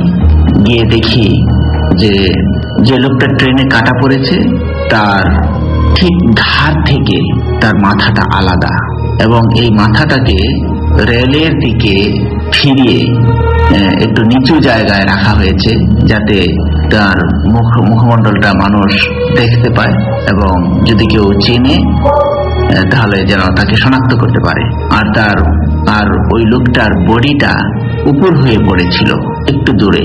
তো এই অবস্থায় আমরা সন্ধ্যা হয়ে যায় এমন সময় আমরা দেখে আসি। কিন্তু এই দৃশ্য আমরা যখন বাড়িতে ফিরছিলাম তখন এই দৃশ্য চোখের মধ্যে প্রায় বেশি উঠতো। তো আস্তে আস্তে বাড়িতে যখন আসলাম তখন মা বাবা এবং সবাই বলল যে তোরা লাশ দেখে এসেছিস, গোসল করে নেই। তখন আমরা গোসল করলাম, কিন্তু সে রাতে আর আমি ঘুমাতে পারিনি। স্বপ্নের ভিতরে প্রায় বা ওই ছবিটা বেশি উঠতো। তো যাই হোক, তখন থেকেই প্রায়ই সন্ধ্যার সময় এরকম খুব ভয় পেতাম। তখন একদিন আমাদের পার্শ্ববর্তী কান্দিপাড়া বাজার, সেখান থেকে আসার সময় একটা খুব জঙ্গল এলাকা আছে, সেটা পার হয়ে আসতে হয়। আমি যখন হেঁটে আসছিলাম তখন সেই নির্জন জায়গাটাতে যখন আসি তখন আমার মনের ভিতরে সেই খণ্ডিত মস্তক এবং সেই লোকটার বডি উপর হয়ে পড়ে থাকা সেগুলি আমার মনে পড়তে থাকে, আর আমার মধ্যে খুব ভয় জাগতে থাকে। এবং আমি যখন সেই ঘন জঙ্গলের ভিতর দিয়ে আসি তখন হঠাৎ করে আমার চোখের সামনে সেই খণ্ডিত মস্তক ভেসে ওঠে এবং আমি খুবই ভয় পেয়ে যাই।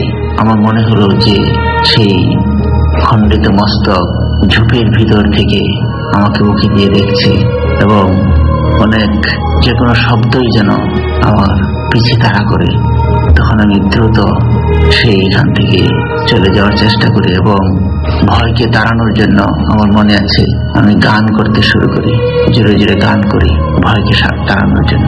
তবে আমার মনে হলো যে এটা যে কোনো আত্মা যেটা আমার মনের মধ্যে সবসময় উঁকি মারে এবং সেই জঙ্গলের ভিতর থেকে আমাকে চুপি দিয়ে দেখে। আমি স্পষ্ট সেই খণ্ডিত মস্তক দেখতে পেয়েছিলাম। তারপর দ্রুত আমি যখন বাড়ি ফিরে আসি, পরদিন আমার রাতেই শরীর গরম হয়ে যায়, জ্বর আসে। 3-4 দিন আমি সেই জ্বরে ভুগেছিলাম। এই ছিল আমার সেই ঘটনা। চলে যাচ্ছি আমাদের পরবর্তী ঘটনায় আবারও আরিফিন ভাইয়ের কাছে। থ্যাংক ইউ রাসেল ভাই। এখন আমি যে ঘটনাটি বলবো সেটা হচ্ছে আমার বন্ধু রাশেদ, তার জীবনে ঘটে যাওয়া একটি ঘটনা। ইউনিভার্সিটিতে সে যখন 3rd ইয়ারে ছিল তখন ওই সময়কার একটি ঘটনা। তো তখন তার ইয়ার ফাইনাল চলছিল, সেমিস্টার ফাইনাল চলছিল। ওই সময় একদিন রাতের বেলা, পরীক্ষা চলাকালীন রাতের বেলা সে তার রুমে পড়তে পড়তে হয়তো ওয়াকম্যানে গান শুনছিল। গান শুনতে শুনতে সে তার ব্যালকনিতে আসে। তো এখানে একটু বলে রাখি, তাদের বাসায় কিছুদিন আগে থেকে তারা লক্ষ্য করে তাদের বাসায় সে থাকে, তার মা থাকেন, মা খুব অসুস্থ ছিলেন এবং একটা 14-15 বছরের একটা কাজের মেয়ে ছিল। তো এই 3জনই রাত্রেবেলা থাকতো। তো ওর মা খুব অসুস্থ ছিল, ওনার কার্ডিয়াক কিছু সমস্যা ছিল। তো রাতের বেলা সে যখন পড়তে বারান্দায় আসে। আচ্ছা, এখানে আরেকটা ঘটনা বলে রাখি যে কিছুদিন আগে থেকে ওরা খেয়াল করে যে সেই কাজের মেয়েটা কিছু অন্যরকম কিছু তার মধ্যে কিছু কাজ সে করতে থাকে। যেমন সে গরম পানি, চুলায় যখন গরম পানি বয়েল হতে থাকে ওই অবস্থায় সে পানি নিয়ে ওখান থেকে খেয়ে ফেলে। তারপর আগুন সে হাত দিয়ে নেভায়, চুলার আগুন সে হাত দিয়ে নেভায়, হাত দিয়ে বন্ধ করে, এরকম কিছু ঘটনা। তো ও যখন বড়দের সাথে এটা নিয়ে আলোচনা করে, ওর মামা টামা ওদের সাথে, ওনারা বলেন যে অ্যাডোলেসেন্সের সময় কিছু কেমিক্যাল চেঞ্জের কারণে মানুষের মধ্যে এরকম অনেক চেঞ্জ আসে। তখন মানুষ অনেকটা শো অফ করার চেষ্টা করে এবং ডিউ টু দ্যাট এটা হয় এই বয়সে, আর মেয়েদের মধ্যে এটা খুব বেশি হয়। তো এইভাবে জিনিসগুলাকে ও করে রাখে। যেদিন রাতের ঘটনা এটা, সেদিন রাত ও আমাকে যেটা বলে, ও পড়তে ব্যালকনিতে চলে আসে। ব্যালকনিতে এসে ও পড়ছিল। তো হঠাৎ ব্যালকনি দিয়ে খেয়াল করে যে ওর পাশে ব্যালকনি থেকে কিছুটা দূরে সানশেডের উপরে ওদের কাজের মেয়েটা দাঁড়ানো। বিল্ডিং এর বাইরে। এটা হচ্ছে উত্তরা 6 নম্বর সেক্টরে ওদের বাসা ছিল, 6 তলা বাসা, ওরা থাকতো 5 তলায়। তো ঠিক 5 তলা 4 তলার সানসেটের উপর ওর কাজের মেয়েটাকে ও দাঁড়ায় থাকতে দেখে। তো হঠাৎ একটু অবাক হয়ে যায়, ও খেয়াল করে ওইদিকে দেখার চেষ্টা করে। তো ও কিছু বুঝতে না পেরে ও তাড়াতাড়ি নেমে, লিফট দিয়ে নেমে ও নিচে চলে যায়। ও গেটের বাইরে গিয়ে দেখার চেষ্টা করে যে মেয়েটা কি করছে। ও দেখে যে সে সানসেট থেকে পাইপ বেয়ে নিচে নামার চেষ্টা করছে, এবং তখন ও খুব অবাক হয়ে তাকিয়ে থাকে। এবং যখন মেয়েটা নিচে নেমে আসে, দোতলা নিচতলার কাছাকাছি চলে আসে, তখন সে চিৎকার করে ডাকতে থাকে। মেয়েটার নাম ছিল রিনা। তো সে চিৎকার করে বলতে থাকে, রিনা তুই কি করছিস, এখানে কি করছিস, তুই এভাবে কিভাবে নেমে আসলি, পাইপ দিয়ে বেয়ে কিভাবে নেমে আসলি? তো রিনা ওকে জাস্ট দৌড়াতে দৌড়াতে বলে যে জানলা দিয়ে বিড়াল ঢুকেছিল, বিড়াল ওদের কিচেনে কিছু খাওয়া দাওয়া চুরি করেছে। ও বিড়ালটাকে তাড়া করতে করতে কিচেনের জানলা দিয়ে বের হয়ে ও পাইপ দিয়ে নেমে নিচে আসছে বিড়ালটাকে তাড়া করতে করতে। ও ছুটে যায় রিনার পেছন পেছন। রিনা গেট দিয়ে ঢুকে যায় বাড়ির ভিতরে। ও ভিতরে ঢুকে ও রিনাকে আর দেখে না। তো ও কিছুক্ষণ এদিক সেদিক ঘুরে, দারোয়ান ঘুমিয়েছিল, ও গিয়ে লিফটের সামনে দাঁড়ায়, লিফটে প্রেস করে। লিফট নামতে নামতে ও দেখে রিনা সিঁড়ি দিয়ে আবার নেমে আসছে, এবং রিনার মুখে বিড়ালের পশম, কিছুটা রক্ত, খুবলানো আঁচড়, হাতে পশম। ওর খুব ভয় লাগে রিনার চেহারাটা দেখে। ও লিফটে ওঠে, দেখে রিনা পিছন পিছন ওর সাথে লিফটে ওঠে। ও শুধু কোনো মতে নিজেকে সামলে নিয়ে রিনাকে জিজ্ঞেস করে যে রিনা কি হলো, তুই কই গিয়েছিলি? রিনা খুব ভাবলেশহীন ভাবে ওকে বলে যে রাশেদ ভাই, বিড়ালটাকে ঘাড় মোটকে খেয়ে ফেলে দিয়ে আসলাম। ও কথা বাড়ায় না, ওর কাছে একটু অ্যাবনর্মাল লাগতে থাকে। ও উপরে চলে আসে, রিনা ওর পিছন পিছন বাড়িতে ঢুকে। ও বাড়ির দরজা বন্ধ করে ও জাস্ট ঠান্ডা মাথায় চিন্তা করে, এখন এত রাত, ওর মাকে যদি উঠায় ও এইসব কাহিনী বলতে যায়, উনি হয়তো ওই অবস্থাতেই হার্ট অ্যাটাক করবে। তো ও জাস্ট অপেক্ষা করতে থাকে যে রাত ভোর হোক, আমি জিনিসটাকে পরে ধীরে সুস্থে দেখবো। ও রুমে চলে আসে। কিছুক্ষণ পরে ওর হঠাৎ কি খেয়াল হয়, ওর মনে হয় যে আমি মাকে একটু দেখে আসি মার রুম থেকে। ও ঘর থেকে বের হয়, যাবার পথে ওদের ডাইনিং রুম, সাথে কিচেন। ও কিচেনে দেখে কিচেন থেকে খচখচ খচখচ করে একটা আওয়াজ আসছে। ও কিচেনের কাছে যায়, লাইট জ্বালায়। ও দেখে ময়লার যে বালতিটা রাখা কিচেনে, ওই বালতির মধ্যে মুখ ডুবায় মেয়েটা কি যেন খাচ্ছে। ও লাইট জ্বালানোর সাথে সাথে মেয়েটা ওর দিকে তাকায়। ও জিজ্ঞেস করে, রিনা তুই ঘুমাসনি? রিনা বলে, এটা কি ঘুমানোর সময় ভাইয়া? ও তার ল্যাঙ্গুয়েজে এভাবে রিপ্লাই করে। দেন ও আর কথা বাড়ায় না, ও জাস্ট হেঁটে ঘুরে আস্তে করে মার রুমে যায়, লাইট জ্বালায়, দেখে রিনা মার মাথার কাছে বসা, মার মাথায় হাত বুলিয়ে দিচ্ছে। তখনও রিনার মুখে পশম লাগা, রক্তের আঁচড়, এবং সে ওই হাত দিয়ে তার মায়ের মাথায় হাত বুলাচ্ছে। ও তখন একটু ডিস্টার্ব ফিল করতে থাকে। ওর মনে হয় যে না, এই ঘটনাটা আর বাড়তে দেওয়া ঠিক না, এখনই আমার বড় কাউকে জানানো উচিত। ও সাথে সাথে চিন্তা করে, আমি ওর সাথে কোনো কথা বলবো না, আমি রুমে যাব, মোবাইল দিয়ে আমার মামাকে ফোন দিব। ওর রুমে আসে, মোটামুটি ছুটতে ছুটতে রুমে আসে, দরজা খুলে ওর নিজের রুমে ঢুকে দেখে রিনা বসে বসে ওর মোবাইল নিয়ে টিপছে। ও তখন পরিষ্কার বুঝে যায় যে এটা মানে নর্মাল কোনো ঘটনার মধ্যে পড়ছে না। আর ও রিনাকে বলে, রিনা মোবাইলটা দে। রিনা ওকে রিপ্লাই করে, কেন ভাইয়া, মামাকে এত রাতে ফোন দিলে মামাকে এত রাতে আসতে পারবে? এই জাতীয় রিপ্লাই করে। তো আপনি সকালবেলা জানান মামাকে, এত রাতে জানানোর দরকার নেই। বলে ঠিক আছে, তুই মোবাইলটা রেখে চলে যা, আমি কাউকে জানাবো না, তুই ঘুমিয়ে যা, আমাকেও ঘুমাতে দে। তো রিনা তখন আস্তে করে বের হয়ে চলে যায়। ওর হঠাৎ খেয়াল হয়, ও দেখে রিনা মোবাইলটা নিয়ে চলে গেছে। তো ওর মনে হয় যে এইভাবে ও আসলে রাত পার করতে পারবে না। ওর প্রচন্ড অসুস্থ লাগতে থাকে, শরীর কাঁপতে থাকে। ও রুম থেকে বের হয়ে আসে, ওদের লিভিং রুমে ওদের ল্যান্ডফোন রাখা ছিল। ও ল্যান্ডফোনের কাছাকাছি আসে, ল্যান্ডফোনের কাছে এসে ও ল্যান্ডফোনটা যখন আলগি দেয়, কানে নেয়, সাথে সাথে রিনা একটা অন্ধকার কোণা থেকে লিভিং রুম থেকে বলে ওঠে, ভাইয়া ল্যান্ডফোনের তার কাটা, আপনি ফোন দিতে পারবেন না। ও ল্যান্ডফোনটা হাতে নিয়ে দেখে ল্যান্ডফোনের তারটা কাটা সত্যি সত্যি, যেটা আজকে বিকালে পর্যন্ত, মানে সেই দিন বিকালে পর্যন্ত সে কথা বলেছে ল্যান্ডফোনে। ও বুঝতে পারে যে ও খুব ভালোভাবে ট্র্যাপড। প্রচন্ড ভয়ে ওর চোখে পানি চলে আসে। ও আস্তে করে লিভিং রুমে রিনার সামনে এসে বসে। অন্ধকার একটা কোণায় রিনা বসা ছিল। ও চোখে পানি নিয়ে জিজ্ঞেস করে, রিনা তুই কি চাস? আমার মা খুব অসুস্থ, তুই আমাকে একটু বোঝার চেষ্টা কর, আমার মার আমি ছাড়া আর কেউ নাই, তুই যদি এরকম করিস আমার মা যদি জানতে পারে তিনি হয়তো বাঁচবেন না, আর আমার মা যদি না থাকে এই দুনিয়াতে আমার কিছু করার নেই। তো সে এরকম ইমোশনালি রিনাকে এই কথাগুলা বলে। তো তখন সে দেখে রিনা তাকে রিপ্লাই করে, ভাইয়া আমি আপনাদের কোনো ক্ষতি করব না, বিশ্বাস করেন, আমাকে শুধু 2টা বছর সময় আপনাদের সাথে থাকতে দেন, আমি এই 2টা বছর আপনাদের কাজ করব, কোনো ক্ষতি করব না, আপনাদের সাথে থাকবো এবং আপনাদের দেখে শুনে রাখবো। ও বলে, রিনা আমার পক্ষে তোকে আর মেনে নেওয়া সম্ভব হচ্ছে না, আমরা তোকে রাখতে পারবো না, এটাই হচ্ছে সত্যি কথা, কারণ তোকে যদি আমি রাখি আমি পড়ালেখা আমার হবে না, আর আমার মা আরো অসুস্থ হয়ে পড়বে, সত্যি এটা বোঝার চেষ্টা করে। এটা বলে সে কেঁদে দেয়। অত বড় একটা ছেলে রীতিমতো হাঁটু গেড়ে বসে তখন কাঁদতে থাকে। তো যাই হোক, রিনার তখন খুব মায়া হয় এবং সে তাকে রিপ্লাই করে যে, ভাইয়া আপনি ভয় পাবেন না, চিন্তা করবেন না, কাল ভোর হলেই আমি চলে যাব, আপনি নিশ্চিন্তে আপনার রুমে চলে যান, কাল ভোরে আমি চলে যাব। তো এটা শুনে সে একটু আশ্বস্ত হয়। সে তার মাকে একবার দেখে ওখানে রিনা বসা, তার মায়ের কপালের কাছে বসে হাত বুলিয়ে দিচ্ছে মায়ের কপালে।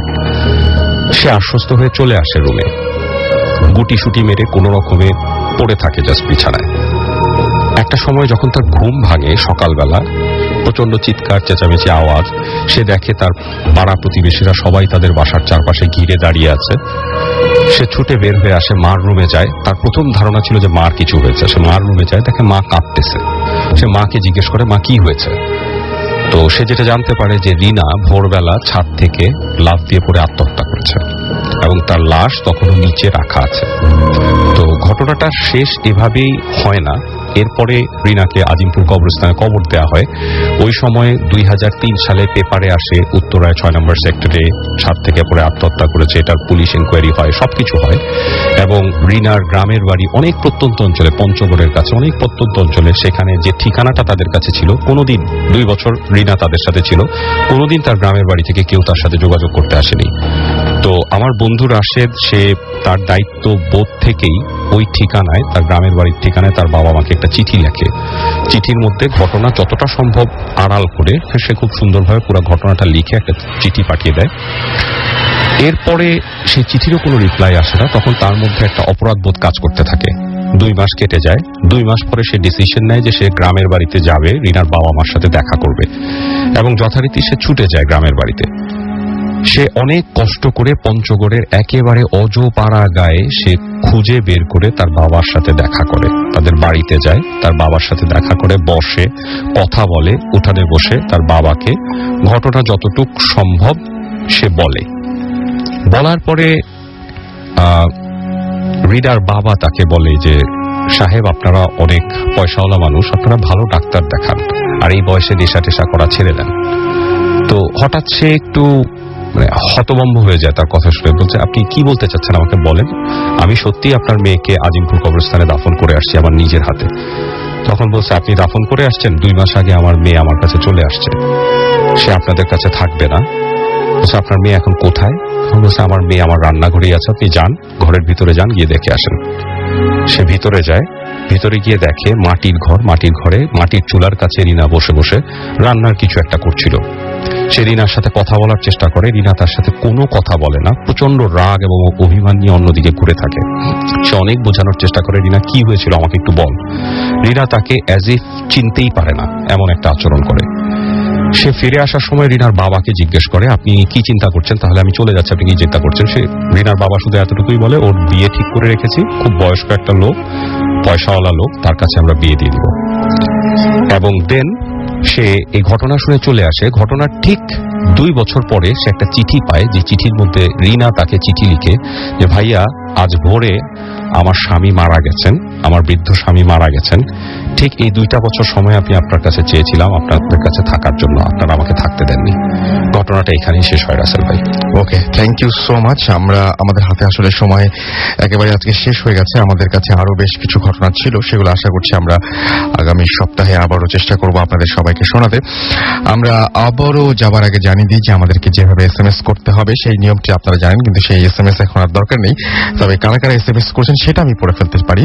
সেটা হচ্ছে, রুহুল আমাকে SMS করেছেন, SMS করেছেন আমাকে রাজু, আমিনুল SMS করেছেন, SMS করেছেন নোলক, SMS করেছেন আমাদেরকে জিক্রুল, SMS করেছেন আমাদেরকে অনিম, SMS করেছেন মোহন দাস, SMS করেছেন মিজান উদ্দিন, শফিক আমাদের SMS করেছেন, SMS করেছেন কবির, এছাড়াও আমাদেরকে SMS করেছেন ফুর্তি মাহমুদ, আমাদেরকে SMS করেছেন ফুর্তি, এটা কি ফুর্তি মাহমুদ চৌধুরী শ্যামলী থেকে। এছাড়া আমাদেরকে SMS করেছেন দেখতে পাচ্ছি আফসানা রাজশাহী থেকে, আমাদেরকে SMS করেছেন দেখতে পাচ্ছি এছাড়াও রাজ SMS করেছেন আমাদেরকে, তিথি SMS করেছেন আমাদেরকে নাসরিন চিটাগং থেকে, নিহাদ আমাদের SMS করেছেন, SMS করেছেন আমাদেরকে রিফাত, SMS করেছেন মহিন টঙ্গী থেকে, আমাদেরকে তৌহিদ SMS করেছেন, SMS করেছেন জিহাদ, SMS করেছেন আমাদেরকে মিজান উদ্দিন, এছাড়া আমাদেরকে SMS করেছেন শফিক, কবির সহ আরো অনেকে। আমরা জানিয়ে দিয়ে যাওয়ার আগে যে আমাদেরকে কিভাবে ইমেল করবেন, আমাদের ইমেল অ্যাড্রেসটি হচ্ছে bhutfm@radiofurti.fm। আমি আবারও জানিয়ে দিচ্ছি ইমেল স্পেলিংটি BHWTFM@radioforti.fm। এই অ্যাড্রেসে আপনার নাম, ঠিকানা এবং ফোন নাম্বার সহ আপনার ঘটনা পাঠিয়ে দিন।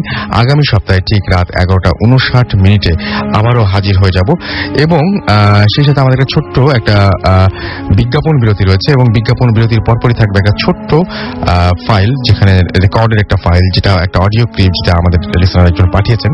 সো সেটা আপনারা অবশ্যই শুনবেন আশা করছি। আমি বিদায় নিয়ে নিচ্ছি আজকের মতো এখানেই, এবং আমি এবং মাসুম আপনাদেরকে অনেক অনেক থ্যাঙ্কস জানাচ্ছি এতক্ষণ পর্যন্ত আমাদের সঙ্গে থাকার জন্য। সবাই ভালো থাকবেন, সুস্থ থাকবেন, সুন্দর থাকবেন, মোস্ট ইম্পর্টেন্টলি ফুর্তিতে থাকবেন। আজকের মতো এখানেই, টাটা।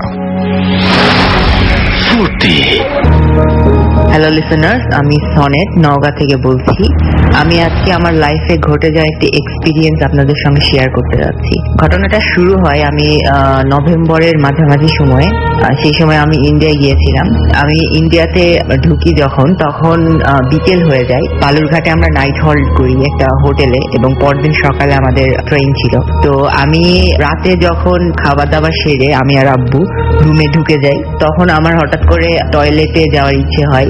তো আমি ওয়াশরুমে যাই, এরকম সময়ে কেমন আমার একটা ফিল হলো যে আমার মানে টয়লেটে আমি ছাড়াও কেউ আছে এরকম। তো আমি কাপড় চোপড় সব ঠিক করে নিয়ে জাস্ট উঠেছি, উঠে জাস্ট টার্ন করেছি, হঠাৎ আমি একটা মানুষ দেখতে পাই। মানুষই একটা মধ্যবয়সী ছেলে, মাথা দিয়ে রক্ত পড়ছে, লাল লাল চোখে আমার দিকে তাকিয়ে আছে, ক্ষত বিক্ষত হয়ে আছে তার শরীর এবং তার কাপড় চোপড় সব ছেঁড়া, মনে হচ্ছে যে প্রচুর মারামারি করেছে অথবা কিছু করেছে। কিন্তু লোকটা অসম্ভব সাদা ছিল, যদিও বাঙালি টাইপেরই ছিল, কিন্তু মানে কতটা ভয়ঙ্কর আসলে আমি বলে বোঝাতে পারবো না।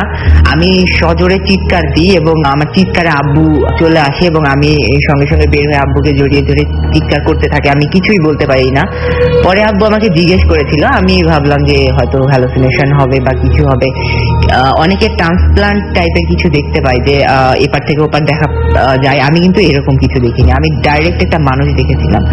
যাই হোক, আমি জিনিসটা মনে করলাম যে আমার হ্যালোসিনেশন, আমার এরকম করে ভাবা ঠিক নয়। তো পরদিন আমি সকালে ট্রেনে করে কলকাতা গেলাম। কলকাতা থেকে আমাকে চেন্নাই যেতে হতো। তো চেন্নাই আমাদের 3টাই ট্রেন ছিল কলকাতা থেকে। তো উঠেছি, আর সারাদিন ঠিক আছে, রাতে খাবার দাবার পরে ট্রেনে ঘুমিয়ে গেছি। ইন্ডিয়া ট্রেন 1 তলা 2 তলা 3 তলা এরকম করে 3টা সিট থাকে। তো আমি সবার উপরের তলায় ছিলাম। তো হবে হয়তো রাত 2টা 2:30, হঠাৎ আমার ঘুম ভেঙে যায় এবং আমার আবার সেই টয়লেটে যেতে ইচ্ছে করে। তো আমি কেমন একটা নিঃশ্বাসের সাউন্ড পাচ্ছিলাম আমার সাইড থেকে। আমি ওইদিকে হয়েছিলাম, জাস্ট টার্ন করেছি, দেখি যে একটা মানুষ, যাকে আমি ওই টয়লেটে এর আগেও দেখেছি, সে মানে কি বলবো, হাওয়াতে শুয়ে আছে। মানে যেহেতু আমি 3 তলায় ছিলাম, ওখানে কিন্তু মাঝখানে এই পারে ওই পারে মাঝখানে জায়গাটা পুরো ফাঁকা, সেখানে জাস্ট শুয়ে আছে এন্ড আমার দিকে তাকিয়ে আছে। সেই রক্ত মাখা মুখ, মাথা ফাটা, একদম সাদাটে টাইপের মানুষ। আমি যে কি পরিমাণ রাতে ভয় পেয়েছিলাম, তখন লাইট টাইট সব অফ, জাস্ট বাইরের রোডের থেকে লাইট গুলো আসছিল। মানে কতটা পরিমাণের ভয় পেয়েছিলাম আমি আসলে বোঝাতে পারবো না। আমার হাত পা সব অবশ্যই আসছিল, আমি চিৎকার দিতে চাইছিলাম কিন্তু পারছিলাম না। হঠাৎ খুব সাহস করে চিৎকারটা দিয়েই ফেলি, একদম চোখ বন্ধ করে ফেলি। চিৎকার শুনে কেবিনের সাইডে যারা ছিল সবাই উঠে যায় এবং সবাই বলতে থাকে কি হয়েছে কি হয়েছে, আব্বু বলে, কিন্তু আমি তখনও কিছু বলি না। আব্বু বুঝতে পারে যে আমার কোনো সাইকোলজিক্যাল কোনো প্রবলেম হচ্ছে, কিন্তু আসলে তা না। আব্বুর সঙ্গেই আমি টয়লেটে যাই, টয়লেটে কিছু হয় না, জাস্ট আমি টয়লেটে যখনই যাই, ইন্ডিয়াতে যতদিনই ছিলাম টয়লেটে আমি যখনই যাই তখনই মনে হয় যে আমার টয়লেটে আমি ছাড়া কারো অস্তিত্ব আছে, মানে কারো প্রেজেন্টেশন আমি ওখানে ফিল করি। তো যাই হোক, আমি ওখান থেকে চলে আসি এবং চেন্নাই চলে যাই, কিন্তু আমার ভেতরে যে ভয়টা ঢুকে গিয়েছিল এটা আসলে মানে ভয়ঙ্কর একটা রূপ নিয়েছিল।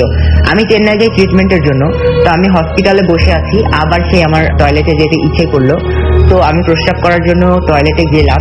তো টয়লেটটা অনেকটাই ভেতরে ছিল, একদম ওই জায়গায় মানুষজন কিছু ছিল না, পুরোটা এসি ছিল এবং অনেক বড় টয়লেট ছিল। তো টয়লেটে বিভিন্ন জায়গা আছে, তো আমি ওখানে টয়লেট করছিলাম, হঠাৎ মনে হলো আমার পেছনে কেউ একজন দাঁড়িয়ে আছে, মানে জাস্ট ফিল করছি, টার্ন অ্যান্ড দেখি সে। ততক্ষণ পর্যন্ত মানে আমার সাইকোলজিক্যালি যে কিরকম আমি মানে ভয় পাচ্ছিলাম আমি আসলে বলে বোঝাতে পারবো না, কিন্তু তখন জানি কেন আমার সাহস আসলো, আমি জিজ্ঞেসই করে ফেললাম, তুমি কন হো, ক্যা চাহতে হো? তো জাস্ট কিছু বলছে না, আমার দিকে তাকিয়ে আছে, মানে না আমার দিকে আসছে না কিছু হচ্ছে। আমি জাস্ট দৌড় দিয়ে হাঁপাতে গিয়ে আব্বুকে হসপিটালে বসেই পুরো ঘটনা খুলে বলি, শেয়ার করি। তো আব্বু তারপর থেকে আর আমার সঙ্গ ছাড়েনি, আমি আর কয়দিন কিছু দেখিনি। তো আমি যেদিন আসছি ট্রেনে, আমি আবার সেই রাতের বেলা আমার প্রস্রাব লাগে, আমি টয়লেটে যাই, ওখানেও ঠিক একই ঘটনা ঘটছে যে আমি জাস্ট টয়লেটের মিররে তাকাই এবং মিররে আমি সেই লোকটাকে দেখতে পাই, টার্ন করি বাট দেখতে পাই না। যাই হোক, আমার একটু সাহস এসেছে, আমি চলে আসি এবং শুয়ে পড়ি। তো ওই দিন রাতে এসে আবার বালুঘাট থামলো ট্রেন, ওখানে আমাদেরকে আবার নাইট হল করতে হবে, সেই একই হোটেল এবং একই রুম আমাদের আবার ভাগ্যে ঢুকলো। একই রুমে দুইটা বেড ছিল, এক বেডে আব্বু শুয়েছিল, এক বেডে আমি শুয়েছিলাম। তো আমি আবার রাত কয়টা হবে আমি বলতে পারবো না, হঠাৎ করে আমার ঘুম ভেঙে আমি যেটা দেখলাম সেটা মানে আশ্চর্য, এবং মানে যেটা আমি নিজেও এখন পর্যন্ত বিশ্বাস করতে পারি না যে এটা সম্ভব কিভাবে। আমি বেড থেকে প্রায় 1 ফিট উপরে, অবিশ্বাস্য হলেও সত্য, মানে আমি মানে কি পরিমাণের ভয় পাচ্ছিলাম আমি আসলে কি বলবো আপনাদেরকে।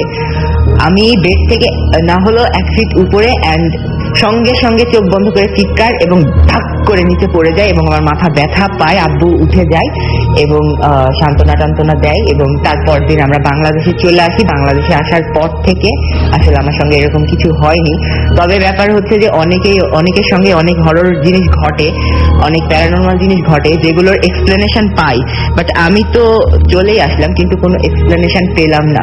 তো এটা আসলে আমি জানতেও চাই না যে কি হয়েছিল না হয়েছিল, আমি জাস্ট চাই যে আমার সঙ্গে যেন আর কখনো এরকম ঘটনা না ঘটে। সবাই আমার জন্য দোয়া করবে, ধন্যবাদ, এবং ভূত এফএম কে শুভেচ্ছা।